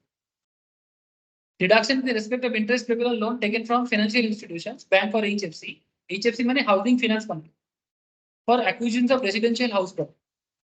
सेम बात है, लेकिन इसमें देखो, in case of property is self occupied, the deduction would be over and above deduction of 2 lakh under section 24। Sir ये जो है ना, ये तो हाउस प्रॉपर्टी का सेक्शन है। सेक्शन 24 कहाँ का सेक्शन? हाउस प्रॉपर्टी का सेक्शन है। तो उसमें तो आपको 2 लाख का मैक्सिमम बेनिफिट मिलता है ना, इंटरेस्ट ऑन बोरोड कैपिटल में। हाउस प्रॉपर्टी चैप्टर याद आ रहा है सर? ठीक है, तो उसमें 2 लाख का बेनिफिट मिलता है। तो इसलिए बोला कि in case the property self occupied, deduction would be over and above the deduction of 2 lakh. लेकिन यहाँ पर खेल क्या है कि deduction of up to 1.5 lakh would be allowed in respect of interest payable on loan taken from financial institution for acquisition of house। यहाँ पर 80EE में आपको 1.5 लाख का बेनिफिट मिलेगा। अच्छा, ये जो 2 लाख का बेनिफिट का बात कहाँ है ना, इसको थोड़ा सा पढ़ो। For example, if the interest payment is से 3,80,000, आपने मानो इंटरेस्ट पे किया हाउसिंग लोन के लिए 3,80,000 किसी फाइनेंशियल इंस्टीट्यूशन को किसी financial year for the acquisition of residential house, जिस घर में आप खुद रहोगे, भाड़े पे नहीं देंगे, ठीक है। Rupees 2 lakh can be claimed as deduction under section 24B। 24B में 2 लाख का क्लेम हो जाएगा, जो हाउस प्रॉपर्टी का खुद का सेक्शन है। जो लोग हाउस प्रॉपर्टी चैप्टर कर चुके हैं उनको पता है, interest on borrowed capital section 24B house property head में क्लेम मिल जाएगा। लेकिन सर आपका टोटल इंटरेस्ट तो 3,80,000 है, 2 लाख आप 24B में क्लेम करोगे, 1.5 लाख आप 80EE में क्लेम कर सकते। नहीं सर, मैंने यहाँ पर क्योंकि ये बेनिफिट आपको मिल रहा है, ठीक है, रेसिडेंशियल प्रॉपर्टी के लिए।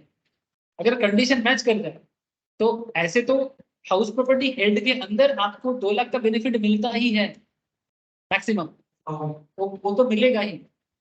लेकिन मानो आपका इंटरेस्ट है 3,80,000, 24B आपको 2 लाख का बेनिफिट दे रहा है हाउस प्रॉपर्टी हेड में, और 80EE आपको डिडक्शन हेड में दे रहा है।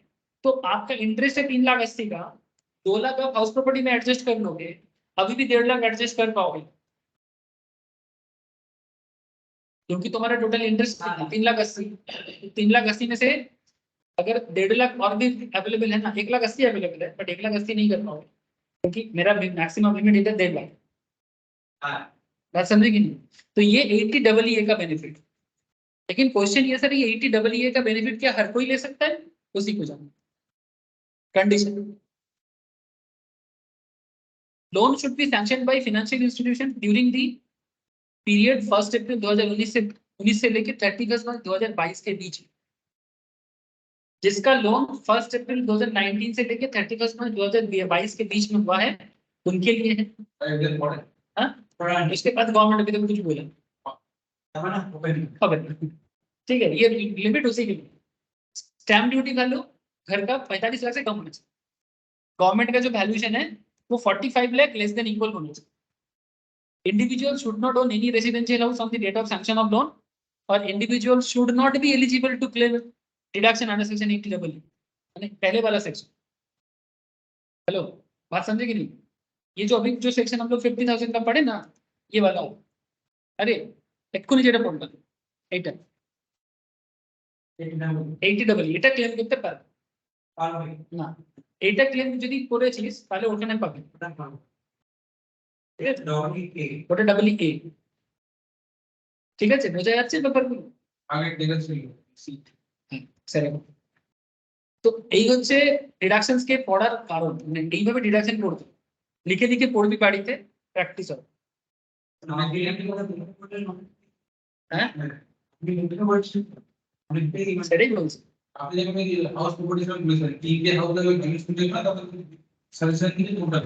হ্যাঁ, ठीक है। तो this is the way to read tax को पढ़ने का, ये सिस्टम। अब कुछ सेक्शन तो मैं आज आपको पढ़ा दिया, ठीक है, और कुछ सेक्शन थोड़ा बाकी रहे जो मैं सैटरडे वाला क्लास में डिस्कस करूँ। और सैटरडे में मैं क्या करूँगा सर, डिडक्शंस का बाकी चीज तो बताना ही है मुझे, इसके साथ साथ मैं क्वेश्चन भी करूँगा। Only based on data. ठीक है, तो आज का क्लास इतने ही रखना। कोनिका, प्रिया, शालिनी, बोलो सर, समझ में आया? है सर। ठीक है, फिर आज इतना ही रखता हूँ सर। नोट्स कलेक्ट कर लेना अगर नहीं है तो। ठीक है, नोट्स कलेक्ट कर लेना मेरे से, रिलैक्स। Okay sir.